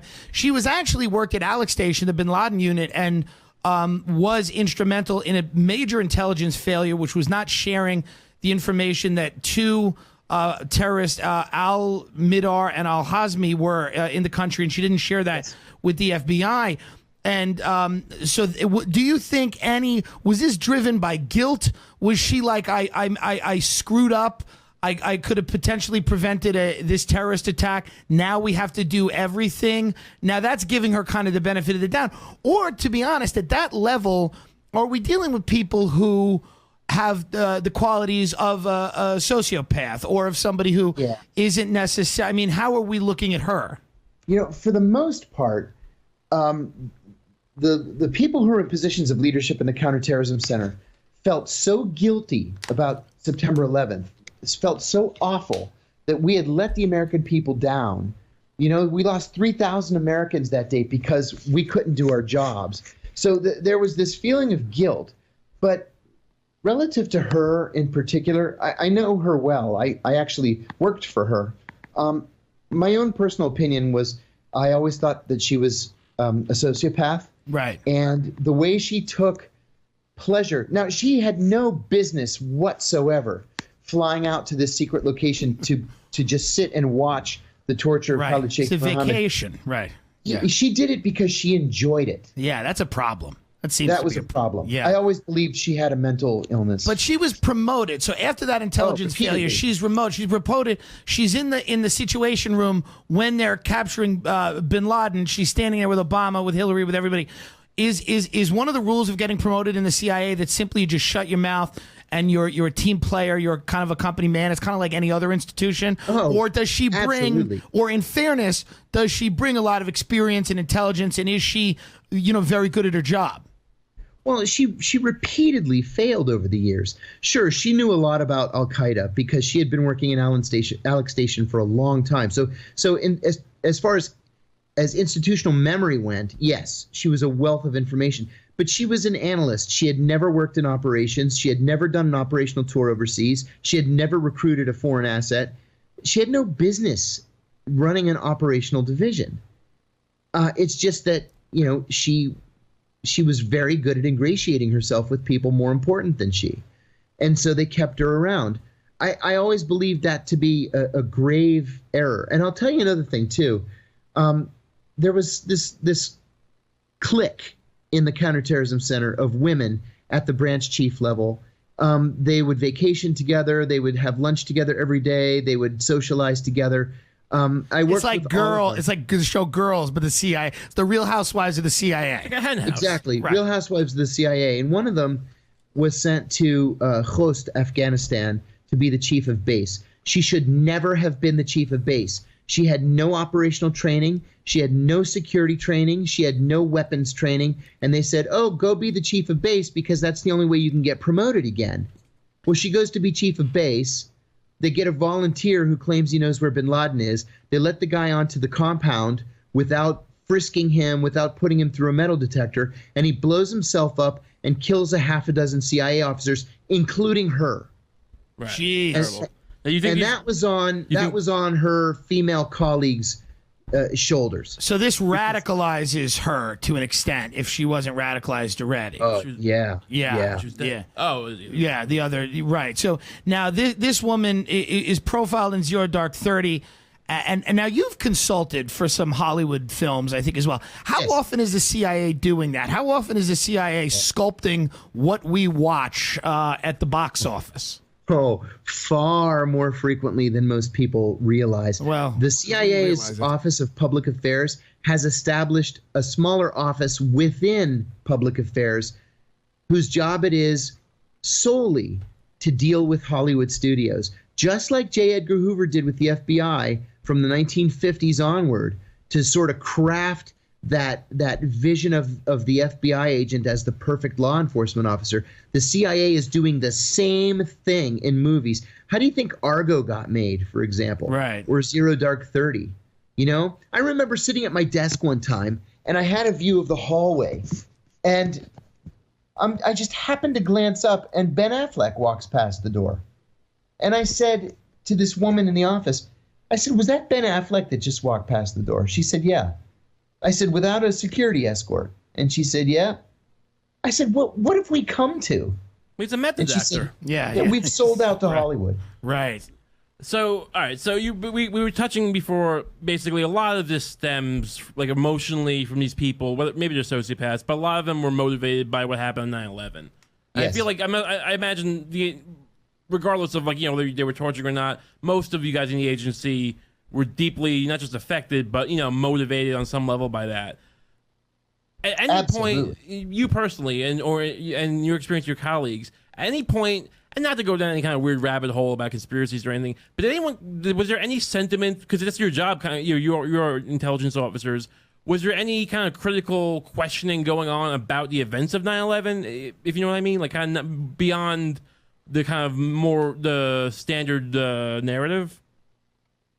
You mean in terms of a conspiracy? Well, the idea that we now know that Saudi Arabia played more of an instrumental role in the attack that we had thought. The idea that some of the hijackers may have had funding from the Saudi royal family. The idea that because when you look at the terrorist attacks that are happening now in the UK and in Paris, tragic though they may be, they're very disorganized, they're scattered. And when you look at 9/11, you go, this seemed to be an attack with some type of state backing on some level. Were these guys intelligence assets? Were we trying to turn them? Why weren't we telling the FBI about Al-Madar and Al-Hazmi? Were we trying to recruit them as assets? There are all these weird things where people kind of look at it and go, it's such a terribly complex issue. Yeah, but in a way, I think you might be underestimating the pissing match between the CIA and the FBI, and I think you're underestimating the level of hatred between the CIA and the FBI. We hated each other, right? Like truly hated each other. And the reason why that woman in the counterterrorism center didn't share the information on the terrorists being already in the country with the FBI is because they never shared anything with the FBI. Okay, yeah. Just because it wasn't standard operating procedure. Now, it's immature and it's certainly dangerous, and it resulted in the deaths of 3,000 Americans. But that's just the way it was. So it's kind of like if the FBI asks, maybe we'll give it to them, but we're not going to offer it up, with unsolicited kind of thing. Correct. And to make matters worse, the CIA and the FBI did not have access to each other's databases. So even if the CIA is collecting this information overseas, but let's say they develop this information. They say, okay, we know that these two guys are in the United States and they're going to hijack planes. That's reported in CIA channels. It's meant for the FBI, but even still, it's up to this awful, horrible person in the counterterrorism center to make the final decision that, okay, we will share this with the FBI, because the FBI is not going to see it. It's not in their reporting track. Yeah, there was like 2 or 3 guys, girls and guys that the intelligence failures are a small group of people in Alex Station. It seems like they had a big responsibility, or they had a lot of power with regards to the dissemination of that information. Oh, yes. Is that still the case? Is that still the case? We have people that have. No. Okay, it's not. No, in the immediate aftermath of the attacks, I mean, they realized they just couldn't keep going like this. And so the CIA sent a senior officer to the FBI to be deputy director of the FBI for counterterrorism. And then the FBI sent a senior officer to the CIA to be deputy director of counterterrorism. And we gave each other access to our databases. Right. Well, in your estimation, is John Brennan... was he a good director? I mean, I know that he came in and he was very close with President Obama, probably one of the closest president/director relationships in history. Yes. And John Brennan was probably somewhat instrumental, although I don't know, I'm talking out of turn here, in getting Obama to not pursue any type of deeper either investigation or a panel or a commission into the abuses of the past. And what do you think John Brennan's role? Will he be remembered kindly in history for that, or is this something we should have looked at closer? Yeah, I don't think so. My own personal opinion was John Brennan was one of the worst directors in modern history. He was intensely partisan, which is unusual for a CIA director, as you pointed out. He was very, very close to President Obama, which really is not a good thing. Right. You want somebody who's able to stand up to the president and say, Mr. President, that's a terrible idea. Let me tell you why. Are you fucking? A lot of people aren't. A lot of people are not. I get it. For whatever reason, people just want to go on 4chan and say the N-word anonymously and whatever. You want to be a gamer and play games, or you want to live stream on YouTube. You want to sit in a basement and spend all of your life plugged in. You want to fuck a sex doll. But even if you're fucking a sex doll, don't you want to be hard? Don't you want to be hard? How embarrassing is it pushing your semi-soft penis into a beautiful sex doll, probably made by Amazon?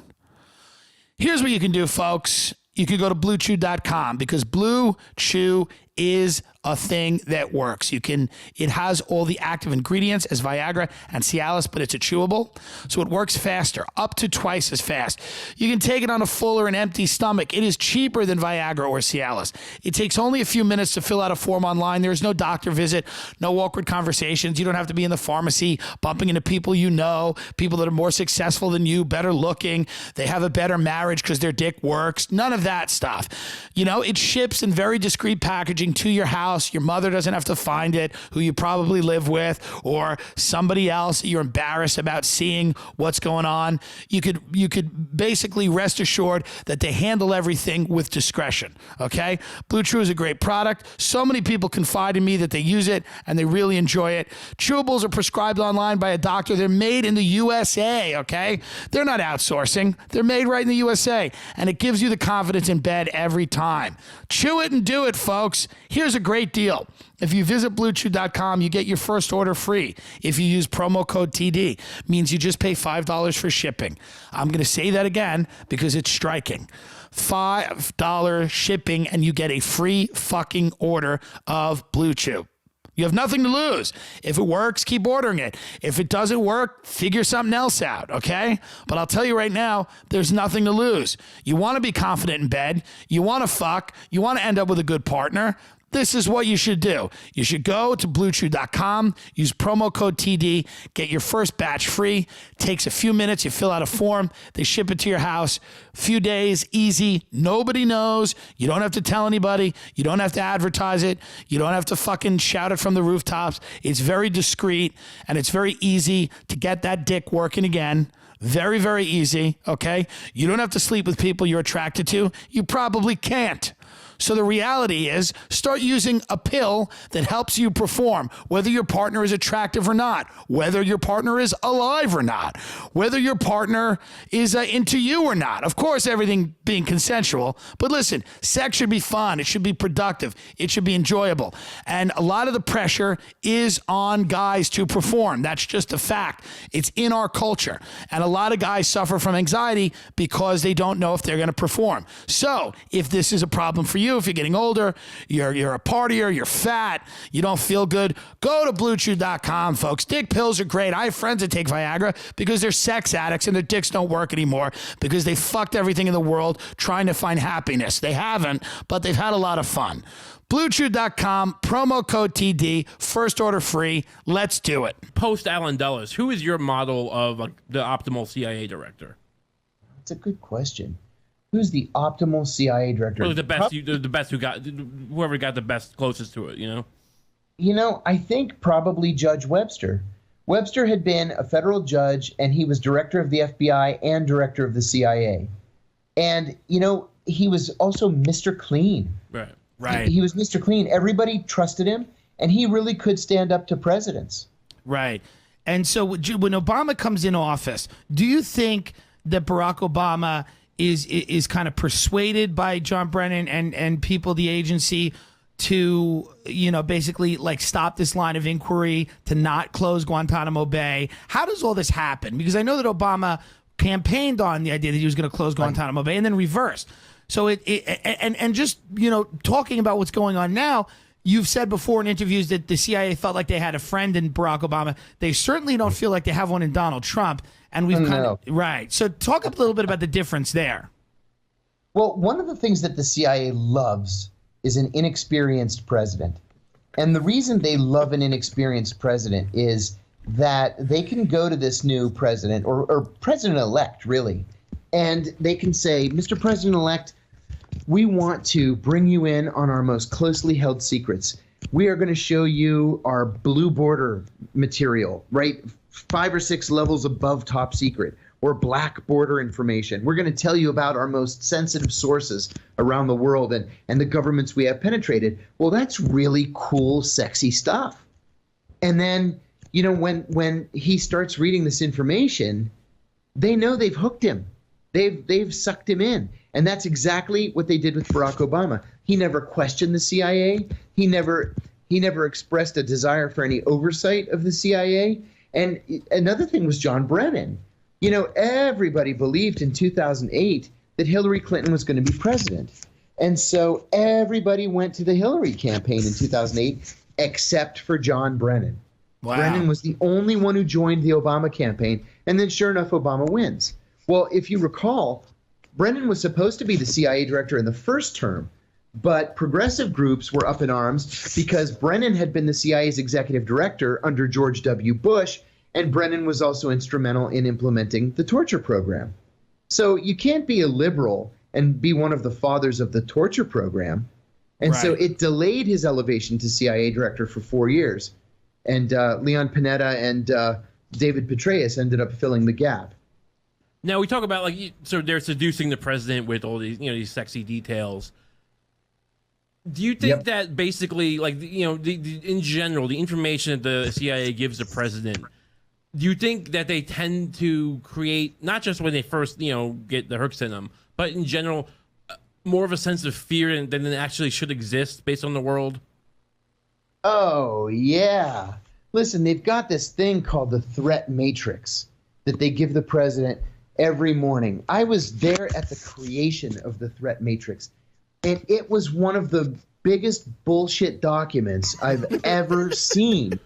You know, if some nut walks into an American embassy somewhere and says, I have a nuclear bomb in my underwear and I'm going to fly to Chicago and I'm going to blow up Chicago, that makes it into the president's threat matrix. Right. And then the president goes on TV and says there's a threat against the city of Chicago. Well, no, there's not. There's some nut who walked into an embassy 10,000 miles away and said he had a nuclear bomb in his underwear. So the information's not vetted.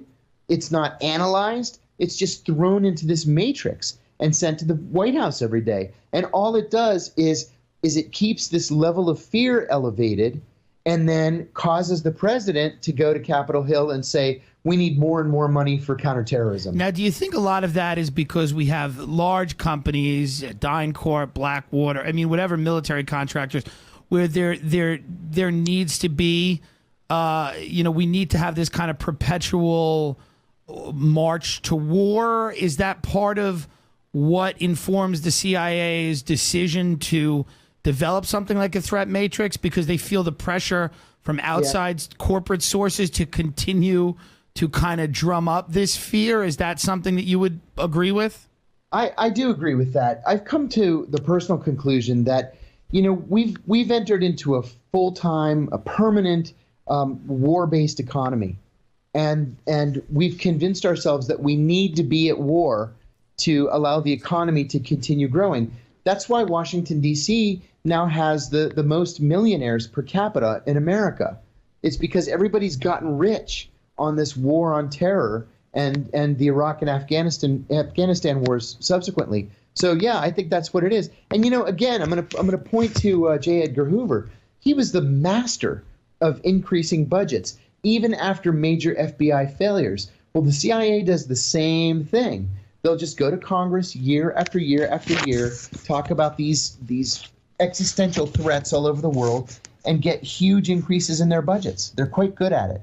So how overblown? Look, no one's saying Al Qaeda wasn't real or they didn't do that, but how overblown was the post 9/11 fear of Al Qaeda in general? Oh, it was wildly overblown. Senator Jeanne Shaheen of New Hampshire said about a year after 9/11 that there were fewer than 50 Al Qaeda fighters left in Afghanistan, and she was right. And I always wondered why nobody paid attention to that. Wait a minute, hold on. At the time of September 11th? No, a year after. A year after, okay. So okay. Post Tora Bora, basically. Correct. Okay. Post Tora Bora. There's 50 left. Yeah. Jeez. I mean, our goal. And we stayed in Afghanistan for like 10 more. We're still there. We're still there. Yeah, exactly. Because the mission changed. First, the mission was to destroy Al Qaeda. Well, we destroyed it, in a matter of months. And then the mission was to destroy the Taliban. Well, we had no real beef with the Taliban, but we decided we couldn't work with them. We're going to destroy them. And then the mission was to rebuild Afghanistan. Well, Afghanistan's got no historical experience with democracy. Why in the world are we going to impose a Western form of government on these people with no history of democracy? And here we are now 16 years later, and we're still there, and we're still fighting, and the Taliban is resurgent, and now the mission is to destroy Hekmatyar and some of these other associated right-wing groups. Right. And to what extent was Al-Qaeda just kind of I know there was a core command structure, but to what extent were they just a franchise kind of situation? Yeah, well, that's a good question, too. They really were just a core command structure, and everybody else was a freelancer. And most of those freelancers were practically children. They were 18, 19, 20 years old. We would capture them, and they would cry and ask for their mothers. And I remember saying to a colleague, this is the fearsome Al-Qaeda? This is what we're so afraid of? They're children. So you obviously see that. Now, I'm sure most of your colleagues saw that. So this is kind of a larger question about doing this kind of work. Do you think that your colleagues in CIA and the people above you, they must have seen this? They must have They must not have had that great of a blinders on that they were actually afraid of Al Qaeda. So, what is the like overarching like motivation to like. I understand that you want to keep the perpetual war machine going, but like on a practical level, you kind of like. I'm trying to balance out the idea that like these guys are just servicing like defense contractors and Saudi whoever's, and like people have to self-rationalize though. So what do you think was like motivating like most of these guys to kind of keep this hype going for 10 years or whatever it is, 7 years? Still. Yeah, still. Yeah, still. I think that they have convinced themselves that this is a situation that has no end. Right. That we'll never be able to declare victory, that terrorism will always be something we have to fight. And well, if we keep setting up a labyrinth of torture prisons, it's probably not going to have an end. And putting people in orange jumpsuits, So you think that, especially, I mean, I'm sure they've always done it, but post 9/11 especially, the CIA kind of, because again, they knew this, and they were, the information they were putting out to the public was grossly different. Do you think they've radically shifted the extent to which they deceive the general public?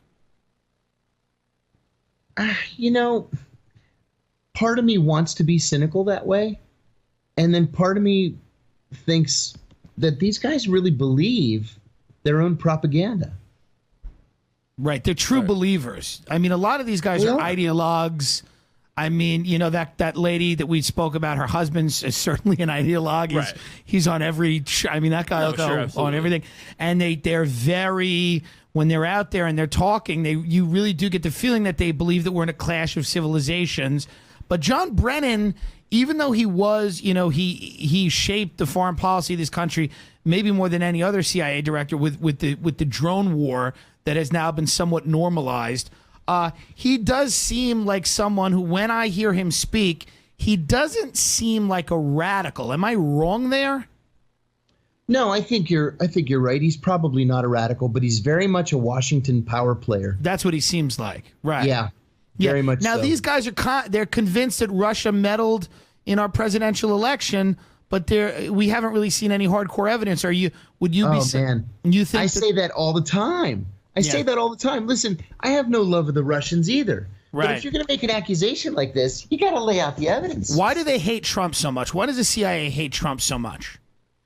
I don't mean for this to sound like a pro-Trump statement, but I think the reason they hate Trump so much is that he's impossible to control. Right. And they like to control presidents. It makes their lives so much easier. Right. And I understand that, and I would agree with you there. But isn't there also a thing with Trump where it's like, this idea of him tweeting, and it seems to be it's almost a one instance where I'd go, the CIA might be right about this. Like, he's so over the top that you go, whatever you want to call it, whether it's a deep state or behind the scenes government, like, it almost seems like at a certain point, this is so crazy that they almost might be justified.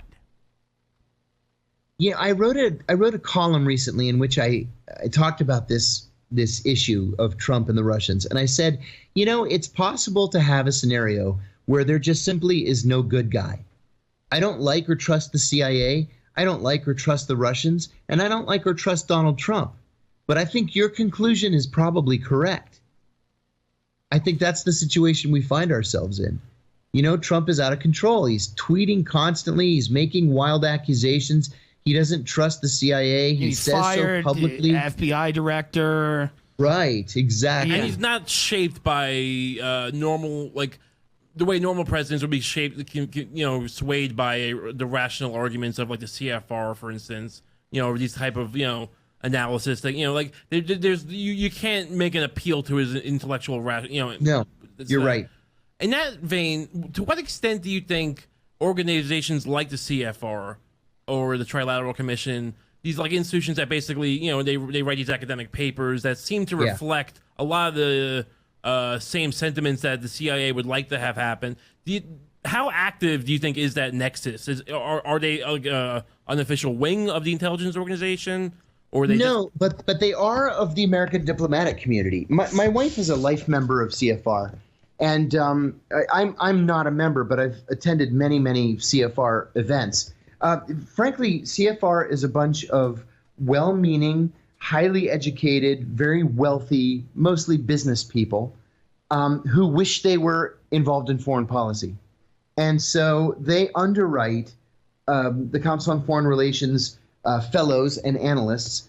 And, honestly, it's kind of fun. It's like a club. They just like having dinners in their fancy Park Avenue townhouses and talking about foreign policy. One of our comedian friends, her grandfather is actually James Baker, so I know he's very active there. He has not come on the show. We've extended an invitation, but we're still yet. holding out hope. We're holding out. But it does seem, and maybe it's not like I've read every paper they've done, but it does seem like they predominantly project a vision of the world that's not necessarily like American, totalitarianism. But it's always like a pro-business, pro-satellite economy. And absolutely. It's their nature. Okay, so you don't think there's any kind of... I'm sure, the CIA has wings everywhere and they don't really control the whole organization.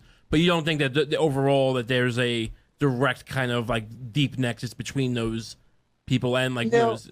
No, they've got one position in the New York headquarters that's called Intelligence Fellow. Actually, it's a job that my wife had for a year, and so that person is the CIA's liaison to CFR. But other than that, no. I will say though that CFR's analysis is very, very important to the State Department and the Pentagon. There's great respect in those departments for CFR's analytic product. And they host a lot of events and luncheons and dinners and stuff like that. So and I wasn't planning on keeping going on this, but all right. So if that's the case, you have this organization who is well-meaning businessmen who propagate this think tank basically, and is very important and is a useful asset to the State Department. You really think it's all just altruistic? You don't think there's a kind of a more... I'm not saying he's like a bunch, 5 guys in the back, cloakroom smoking cigars, but you don't think there's kind of a more active, attempt to influence, political leaders and agencies? It seems like the CFR creates a consensus. Right. That's what it seems like it does. And a lot of those groups seem to create a consensus on economic policy and to an extent on foreign policy. And then we see that policy kind of being adopted by people in power.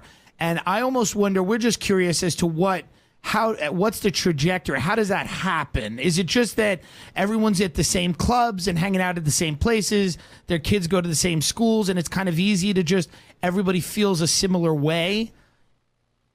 Pretty much, yeah. And then when you start to count among your friends the likes of Henry Kissinger, let's say, or any number of Fortune 50 CEOs, and you're having dinner, and you're thinking the big thoughts, and you're talking to these important movers and shakers, you do come up with this consensus, and then you find yourself invited to the White House. Do you think, invited to dinner with the Secretary of State. So the CIA spied on the commission that was investigating the Bush-era torture policies. Brennan said they didn't. They certainly did. How much is spying and potentially blackmail a part of what they do domestically? I know that that's part of their MO all over the world, but is it possible that you have people in the CIA, and potentially it's never I don't think it's the official policy of the agency, but you have people that have kind of gone rogue for whatever reason, and they are spying on elected leaders and, potentially blackmailing them. Is that something that has political blackmail affected our government and the integrity of our democracy in any way, would you say? See, that is such an important issue, and that's exactly why I thought, and I said publicly that I thought that a criminal investigation should have been opened against John Brennan and against the hacking of the Senate Intelligence Committee's computers, because that's a threat to democracy as far as I'm concerned. Right. It's one thing for Dianne Feinstein to go on the floor of the Senate and start yelling and screaming. It's entirely a different thing to see a special prosecutor appointed, or even for a congressional investigation or congressional inquiry. And I think that as angry as she was for the cameras, Feinstein dropped the ball on that issue. Why is everybody seemingly so afraid of the CIA? I mean, why is everybody so afraid to rein them in on any level? I don't know, man. It's a real shame that Frank Church is dead or Otis Pike is dead, because there are no more Frank Churches on Capitol Hill. Right. Instead of congressional oversight, we have congressional cheerleading for the CIA. And Dianne Feinstein, whether you like her politics or not, Dianne Feinstein has been positively dangerous on Capitol Hill because she has done literally nothing over the course of her career to try to rein in the power and authority of the CIA. Now, how much do you? I'm not going to like try and bait you into conspiracy talk, but like you look at the history of the CIA, and let's just talk about the Dulles era for a second. The era of like multiple coups, and you look at Kennedy, and we're not going to say definitely it was involvement, but like how much of that is like you may know things or not know things, but I mean like Dianne Feinstein or Nixon, for instance, was very afraid of the CIA. Right. It's documented. Yes. So how much of like did they use that? Whether or not they actively did some of the darker stuff that we talk about, how much do you think they kind of cultivate that image? Right. I think certainly they've never done anything to try to dissuade people from believing that was the case. Right. Somebody asked me today on a Facebook Live event that I did about the Kennedy assassination, and I said I have never ever been a conspiracy theorist, but with that said, there's a book by an author named Peter Janney called Mary's Mosaic. It's in something like its 5th printing. This is an absolutely brilliant book. It's about a woman named Mary Meyer, whose husband, Cord Meyer, was the deputy director of the CIA for operations. Yeah, we know. Cord Meyer and Mary and John Kennedy had all gone to school together, and Mary Meyer had an affair with John Kennedy that's been well documented. In fact, one of his love letters to her just sold at Sotheby's recently. Wow. But right after he was assassinated in Dallas, she was murdered mysteriously in Washington. Right. And Peter Bad Janney luck. uses primary source CIA and DOD documents to conclude very persuasively, in my view, that it was the CIA that killed Mary Meyer. And the reason they killed Mary Meyer was because they were afraid that she would tell the press what John Kennedy had told her about his decision to break up the CIA. Right. So I don't know. Yeah, having that type of history, for example, I mean, if you're a journalist, for example, I mean, just, and you're somebody who, and you see like a journalist like Michael Hastings, who made a lot of problems for a lot of powerful people, who died in a suspicious accident. And he told his friends like, hey, the FBI's bugging me or they're tapping me. And he was investigating or writing a piece on Brennan or on the CIA or, from friends of his that he had said that to. When they see him die in kind of a suspicious accident, does that dissuade people, in that profession from, potentially doing some real investigative journalism? I think, I think it probably does, at least on the left. And as far as internal dissent, I think what's more dissuasive is when people look at somebody like me or Tom Drake, for example, or Jeffrey Sterling, and they say, okay, well, these guys racked up multi-million-dollar legal bills. They lost their pensions. They lost their wives. They'll never work again. They'll never have a security clearance again. I think I better just keep my mouth shut. Right. So does when you see something like Michael Hastings, does that spring to, do you look at that situation and go, oh, that's strange? Or do you just go, well, probably an accident? I mean, as a guy who's an intelligence agent, and I'm not saying that it necessarily had to be connected to anybody in the government or anything, but the idea that a guy like that, who was involved in really ruffling feathers across the board, dies in a way like that, as an agent, do you have a different reaction than a layman would? I God forgive me, I'm going to sound really conspiratorial again, but it's my nature now to question everything that I read, everything. So here's Michael Hastings, who's, like you say, a young, healthy, brilliant writer and journalist, and then all of a sudden he's dead in a mysterious car accident. Right. I want to see the evidence for myself. Yeah. I know his parents and his brother said, that they believed the police investigation. They believed it was an accident. Right. But and I'd like to see that evidence for myself. Right. So nothing's off the table. I mean, you're a guy. You're smart enough to basically say, hey, it's very hard to take anything off the table. But nevertheless, exactly you said before you don't tend to believe in conspiracy type stuff. Yeah, I tend not to. Now, we talked about this a lot before. I've always wondered because I get the average person being like, because my dad would always say, oh, like those incompetent government guys can't get anything done. They can't keep a secret.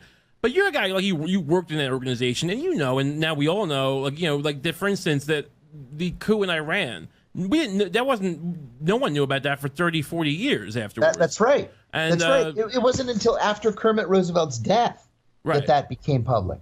Right, and there's a lot of situations like that. I feel like in the 2000s there was like with that Legacy of Ashes book, there was the tendency. Oh, maybe I was wondering almost deliberately to kind of paint the CIA as almost like they're mostly incompetent. Yeah, they're bumbling idiots, right? But for the most part, they're very versed in getting these things done. They have these networks of dark money that flows through the illicit drugs that they use to fund their operations. I mean, these are all documented things. So knowing that, knowing what they're capable of, and knowing kind of what tends to motivate them, what's the thing that kind of keeps you from? I'm not saying like UFO type shit, but like real, like the more conspiratorial things. What's the thing that holds you back from believing a lot of that stuff? Well, I think it's because I know a lot of these guys, and a lot of them are idiots. Right. And you have so many moving parts that all have to run in sync, and then in the meantime, everybody has to keep his mouth completely shut. And I think that they're just not able to do that. I think they're in most cases they're just not smart enough to be able to pull something like that off. But again, isn't that true of a lot of your more sensitive operations in the CIA? You have to keep your mouth shut, and there's a lot of moving parts. Like they're not all idiots. We know. I mean, I'm sure you've met. I know how organizations work, but I mean. Sure. When you look at this, like that's kind of the de facto answer. It's like, there's too many moving parts, and then people aren't as smart as you think they are. But like this is kind of what they do. This is how they, operate. And I'm not saying that 9/11 was faked, but I mean you look at certain elements of like we mentioned before, the Saudi financial. Yeah, it's just it's interesting to us that there's such a reticence to deal honestly with the American people. Yeah. With regard to the role that Saudi Arabia may or may not have played in that attack, and at the end of the day, that probably could be more from the Bush family than the actual. Agency, but it's just when we look at this, like I said, obviously we don't come down on the side that this is like, an inside job or anything like that, but there seems to be so much left out that it leaves this space for conspiracy, for conjecture, because there's so much we don't know. What about Saudi Arabia? I mean, obviously we have a financial interest with them, but it seems like, we are very deferential to them on many of these big issues. Yes. I think that's probably the most important point. And that is that we really have not gotten to the bottom of the Saudi issue. The American people have not been provided with the facts that they deserve about Saudi Arabia's role, either formally or informally. I'll tell you another thing. When we captured Abu Zubaydah, we confiscated his address book. And in this address book were the names and cell phone numbers of 2 Saudi princes. Neither one was terribly important. Neither one was in the Saudi governmental structure, but they were royal family members. Well, soon after those names were not provided, but soon after we got those names, both of them died mysteriously. One was killed in a car accident, and the other one went camping in the desert and died of thirst. 10-4, we got you. We'll move on. We'll move on. We get what you're saying. Anyway, foods, Greek foods. What do you like? Is it spanakopita? What's the? But listen, we're going to wrap up in a few minutes. I know. I mean, you've been tremendously patient with us. Just a few more questions for you. And number one, how do people get your book? How can they keep up with what you're doing?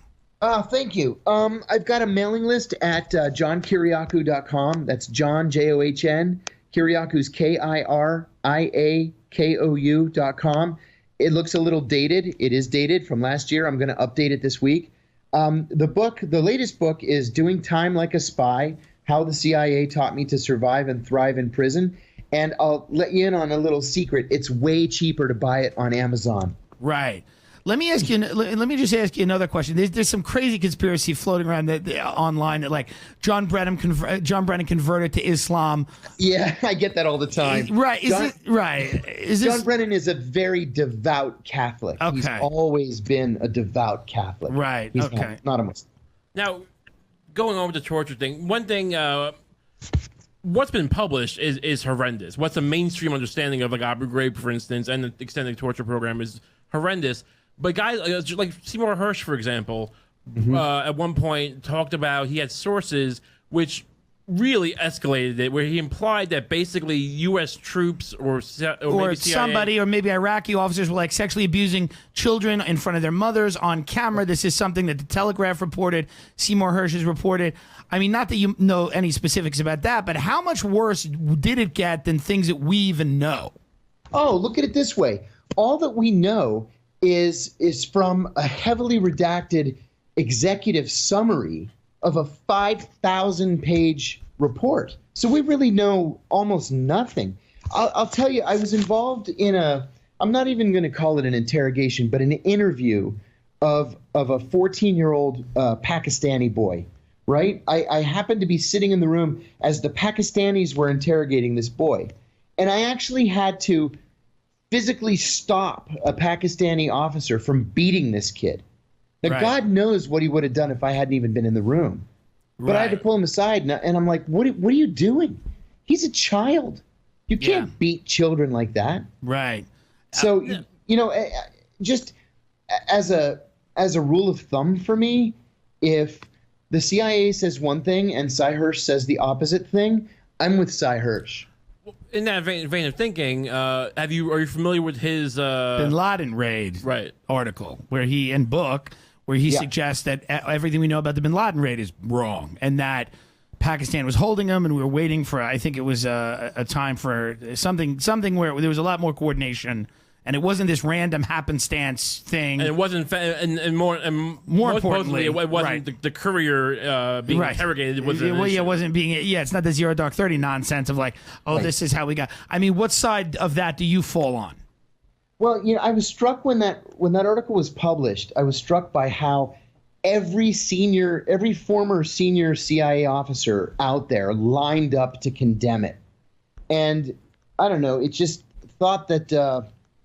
They doth protest too much, that he had obviously struck a chord. Now, one thing about Cy Hersh is he frequently gets some of the details wrong, but the core of the story is always right.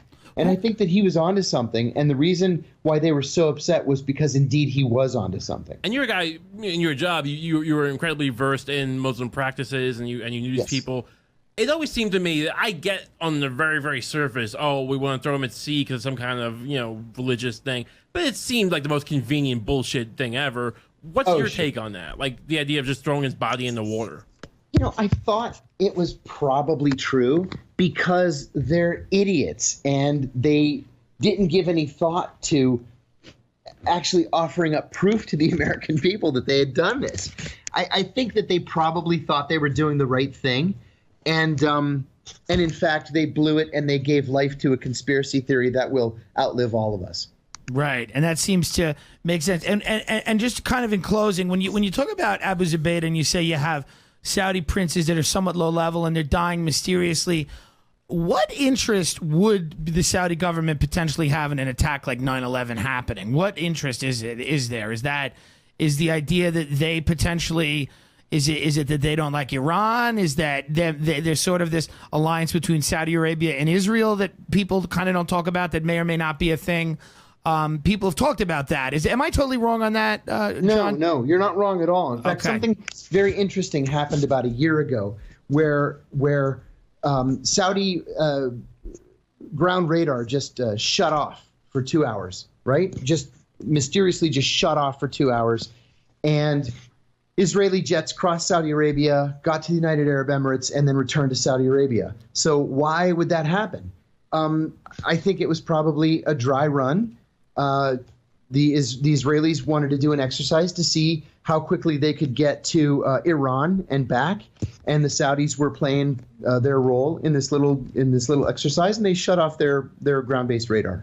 Right. So yeah, I think there's some kind of behind-the-scenes relationship between the Israelis and the Saudis, the Israelis and the Emiratis, probably the Israelis and the Qataris, against the Iranians. I feel pretty confident in saying that.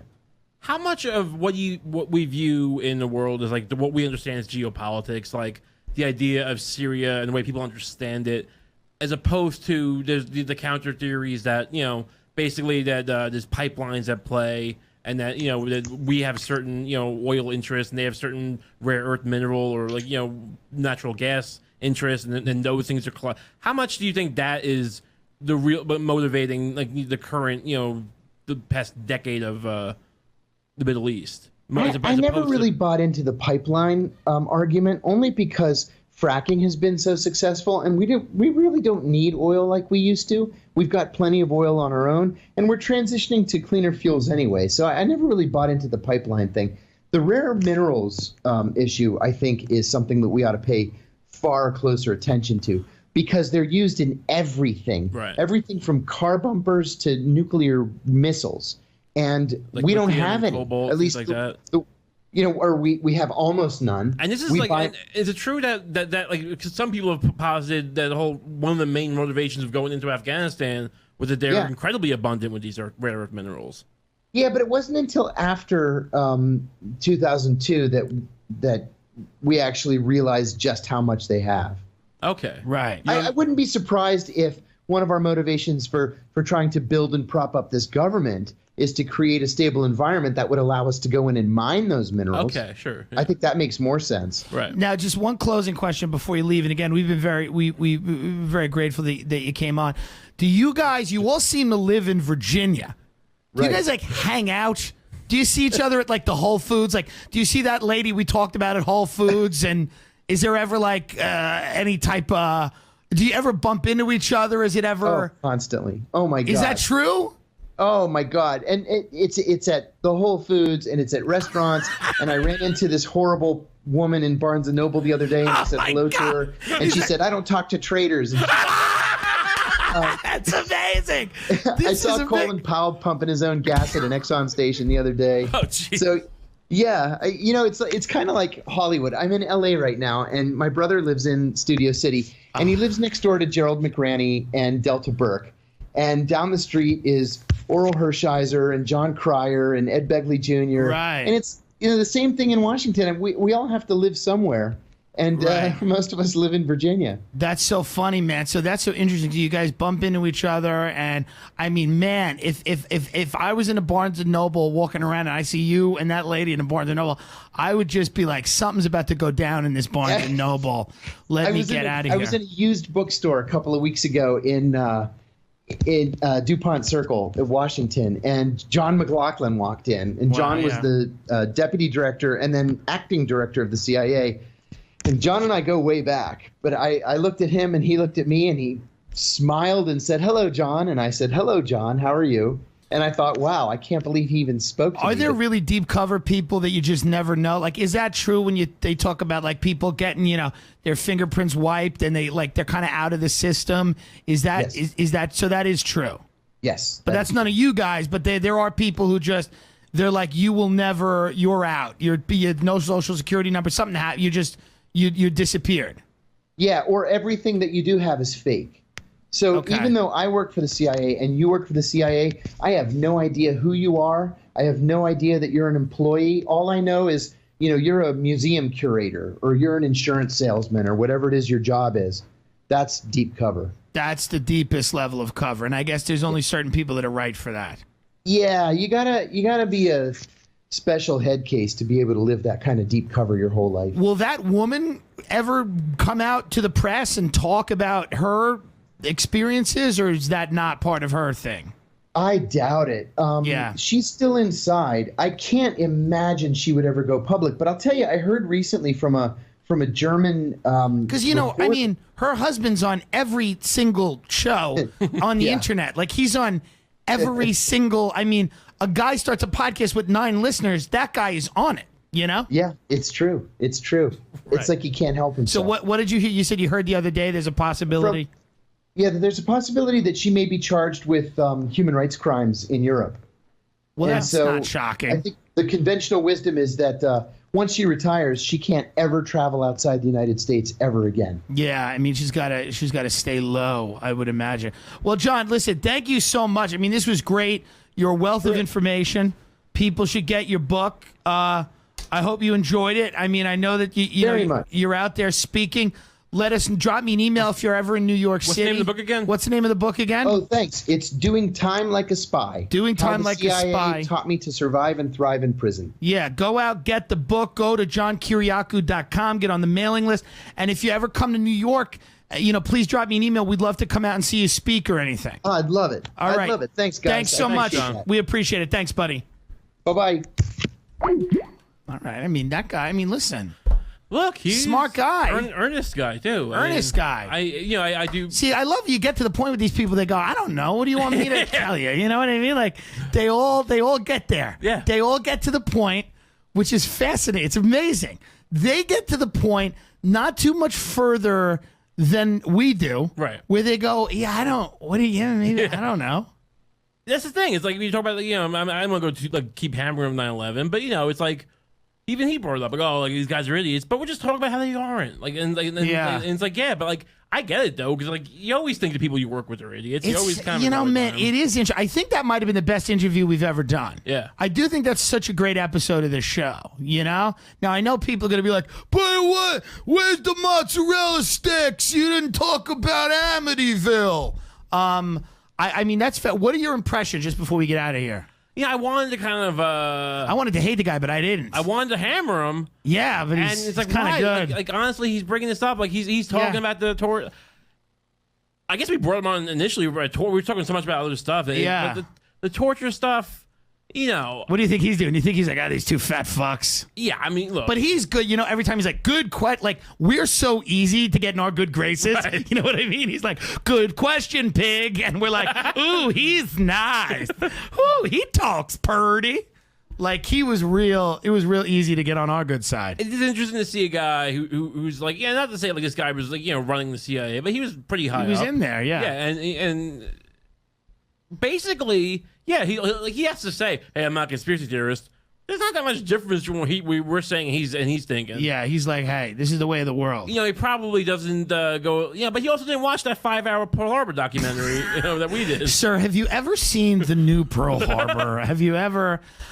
We got to get that chick on this show, man. How great would it be if she came on the show just smacking the shit out of us? Oh, what's her name? Oh, I can't. I don't want to say her name, but just because I don't want to get fucking. We've said it hundreds of times. I know, but I don't want to get audited. But but like at the end of the day, it's like I would love to have her on the show. I mean, how great is that? They're at a Barnes and Noble. Yeah, and she traitor. I don't talk to traitors. I mean, how great, how amazing if you're sitting in a barn. But see, people are so out of it, they don't even know who these people are. This is like our fucking sports and our... The one thing where I thought maybe the interview was going to go a little off the rails was this clique of women in the CIA. These hoes start running their mouth. And I don't think he was necessarily going for that. No, I think what he said is one of her friends died. They die, you get radicalized. I mean, it is interesting, man, how radicalized people get. It is easy to see how it happens. Somebody close to you dies, you get very angry, you get very upset. And, I do think there's probably some real, he seems like this interestingly pragmatic guy. He's telling us 25% of what he knows, probably. Right. Yeah. And then there's a lot of other people there that are very ideological. I mean, look, the CIA is already proven, and the Justice Department's proven, we have no problem prosecuting you. Right. So there's tons of stuff he just can't talk about. He just can't talk about, and he's not going to. But I did find it very interesting, and I did find the mechanics of the way these guys operate pretty interesting. Did you know about the princes getting shot, getting killed? I didn't know about that. Yeah, that's some... I didn't know about that at all. But I mean, so that's the stuff. So that's the stuff. If you get a guy like him with a few drinks in him somewhere in a bar, although we did that with somebody else we respected, now we know. So be careful. But don't meet your heroes. Don't meet your heroes. But the idea that so that's a whole thing, and the whole thing of the Saudi and Israeli secret, right? Which I wasn't as aware of the Saudi-Israeli. I kind of read about it, I know, is it basically the idea they hate Iran, right? They both hate Iran. The enemy of my enemy is my friend. I don't think it's that much deeper than that. Right. It's just kind of I think that's kind of what it is. They cooperated when they bombed the reactor, or the So I mean, my impressions of the guy were he's a seemingly earnest guy. I mean, he's excited to be out there in Hollywood. I'm sure he'd love to sell a screenplay. I'm sure he'd like to get rich, pay all his debts. According to him, it seems like I wanted to believe that, you're pretending to be a whistleblower, but It seems like he was kind of out of the direct line of fire of torturing people by the time it kind of hit the fan. I think, again, at the end of the day, I'm sure there's some discrepancies there, and I'm sure that there are people that are not a fans of him could paint a different picture than he did. I'm sure he's put the pliers through a couple pair of holes. Okay.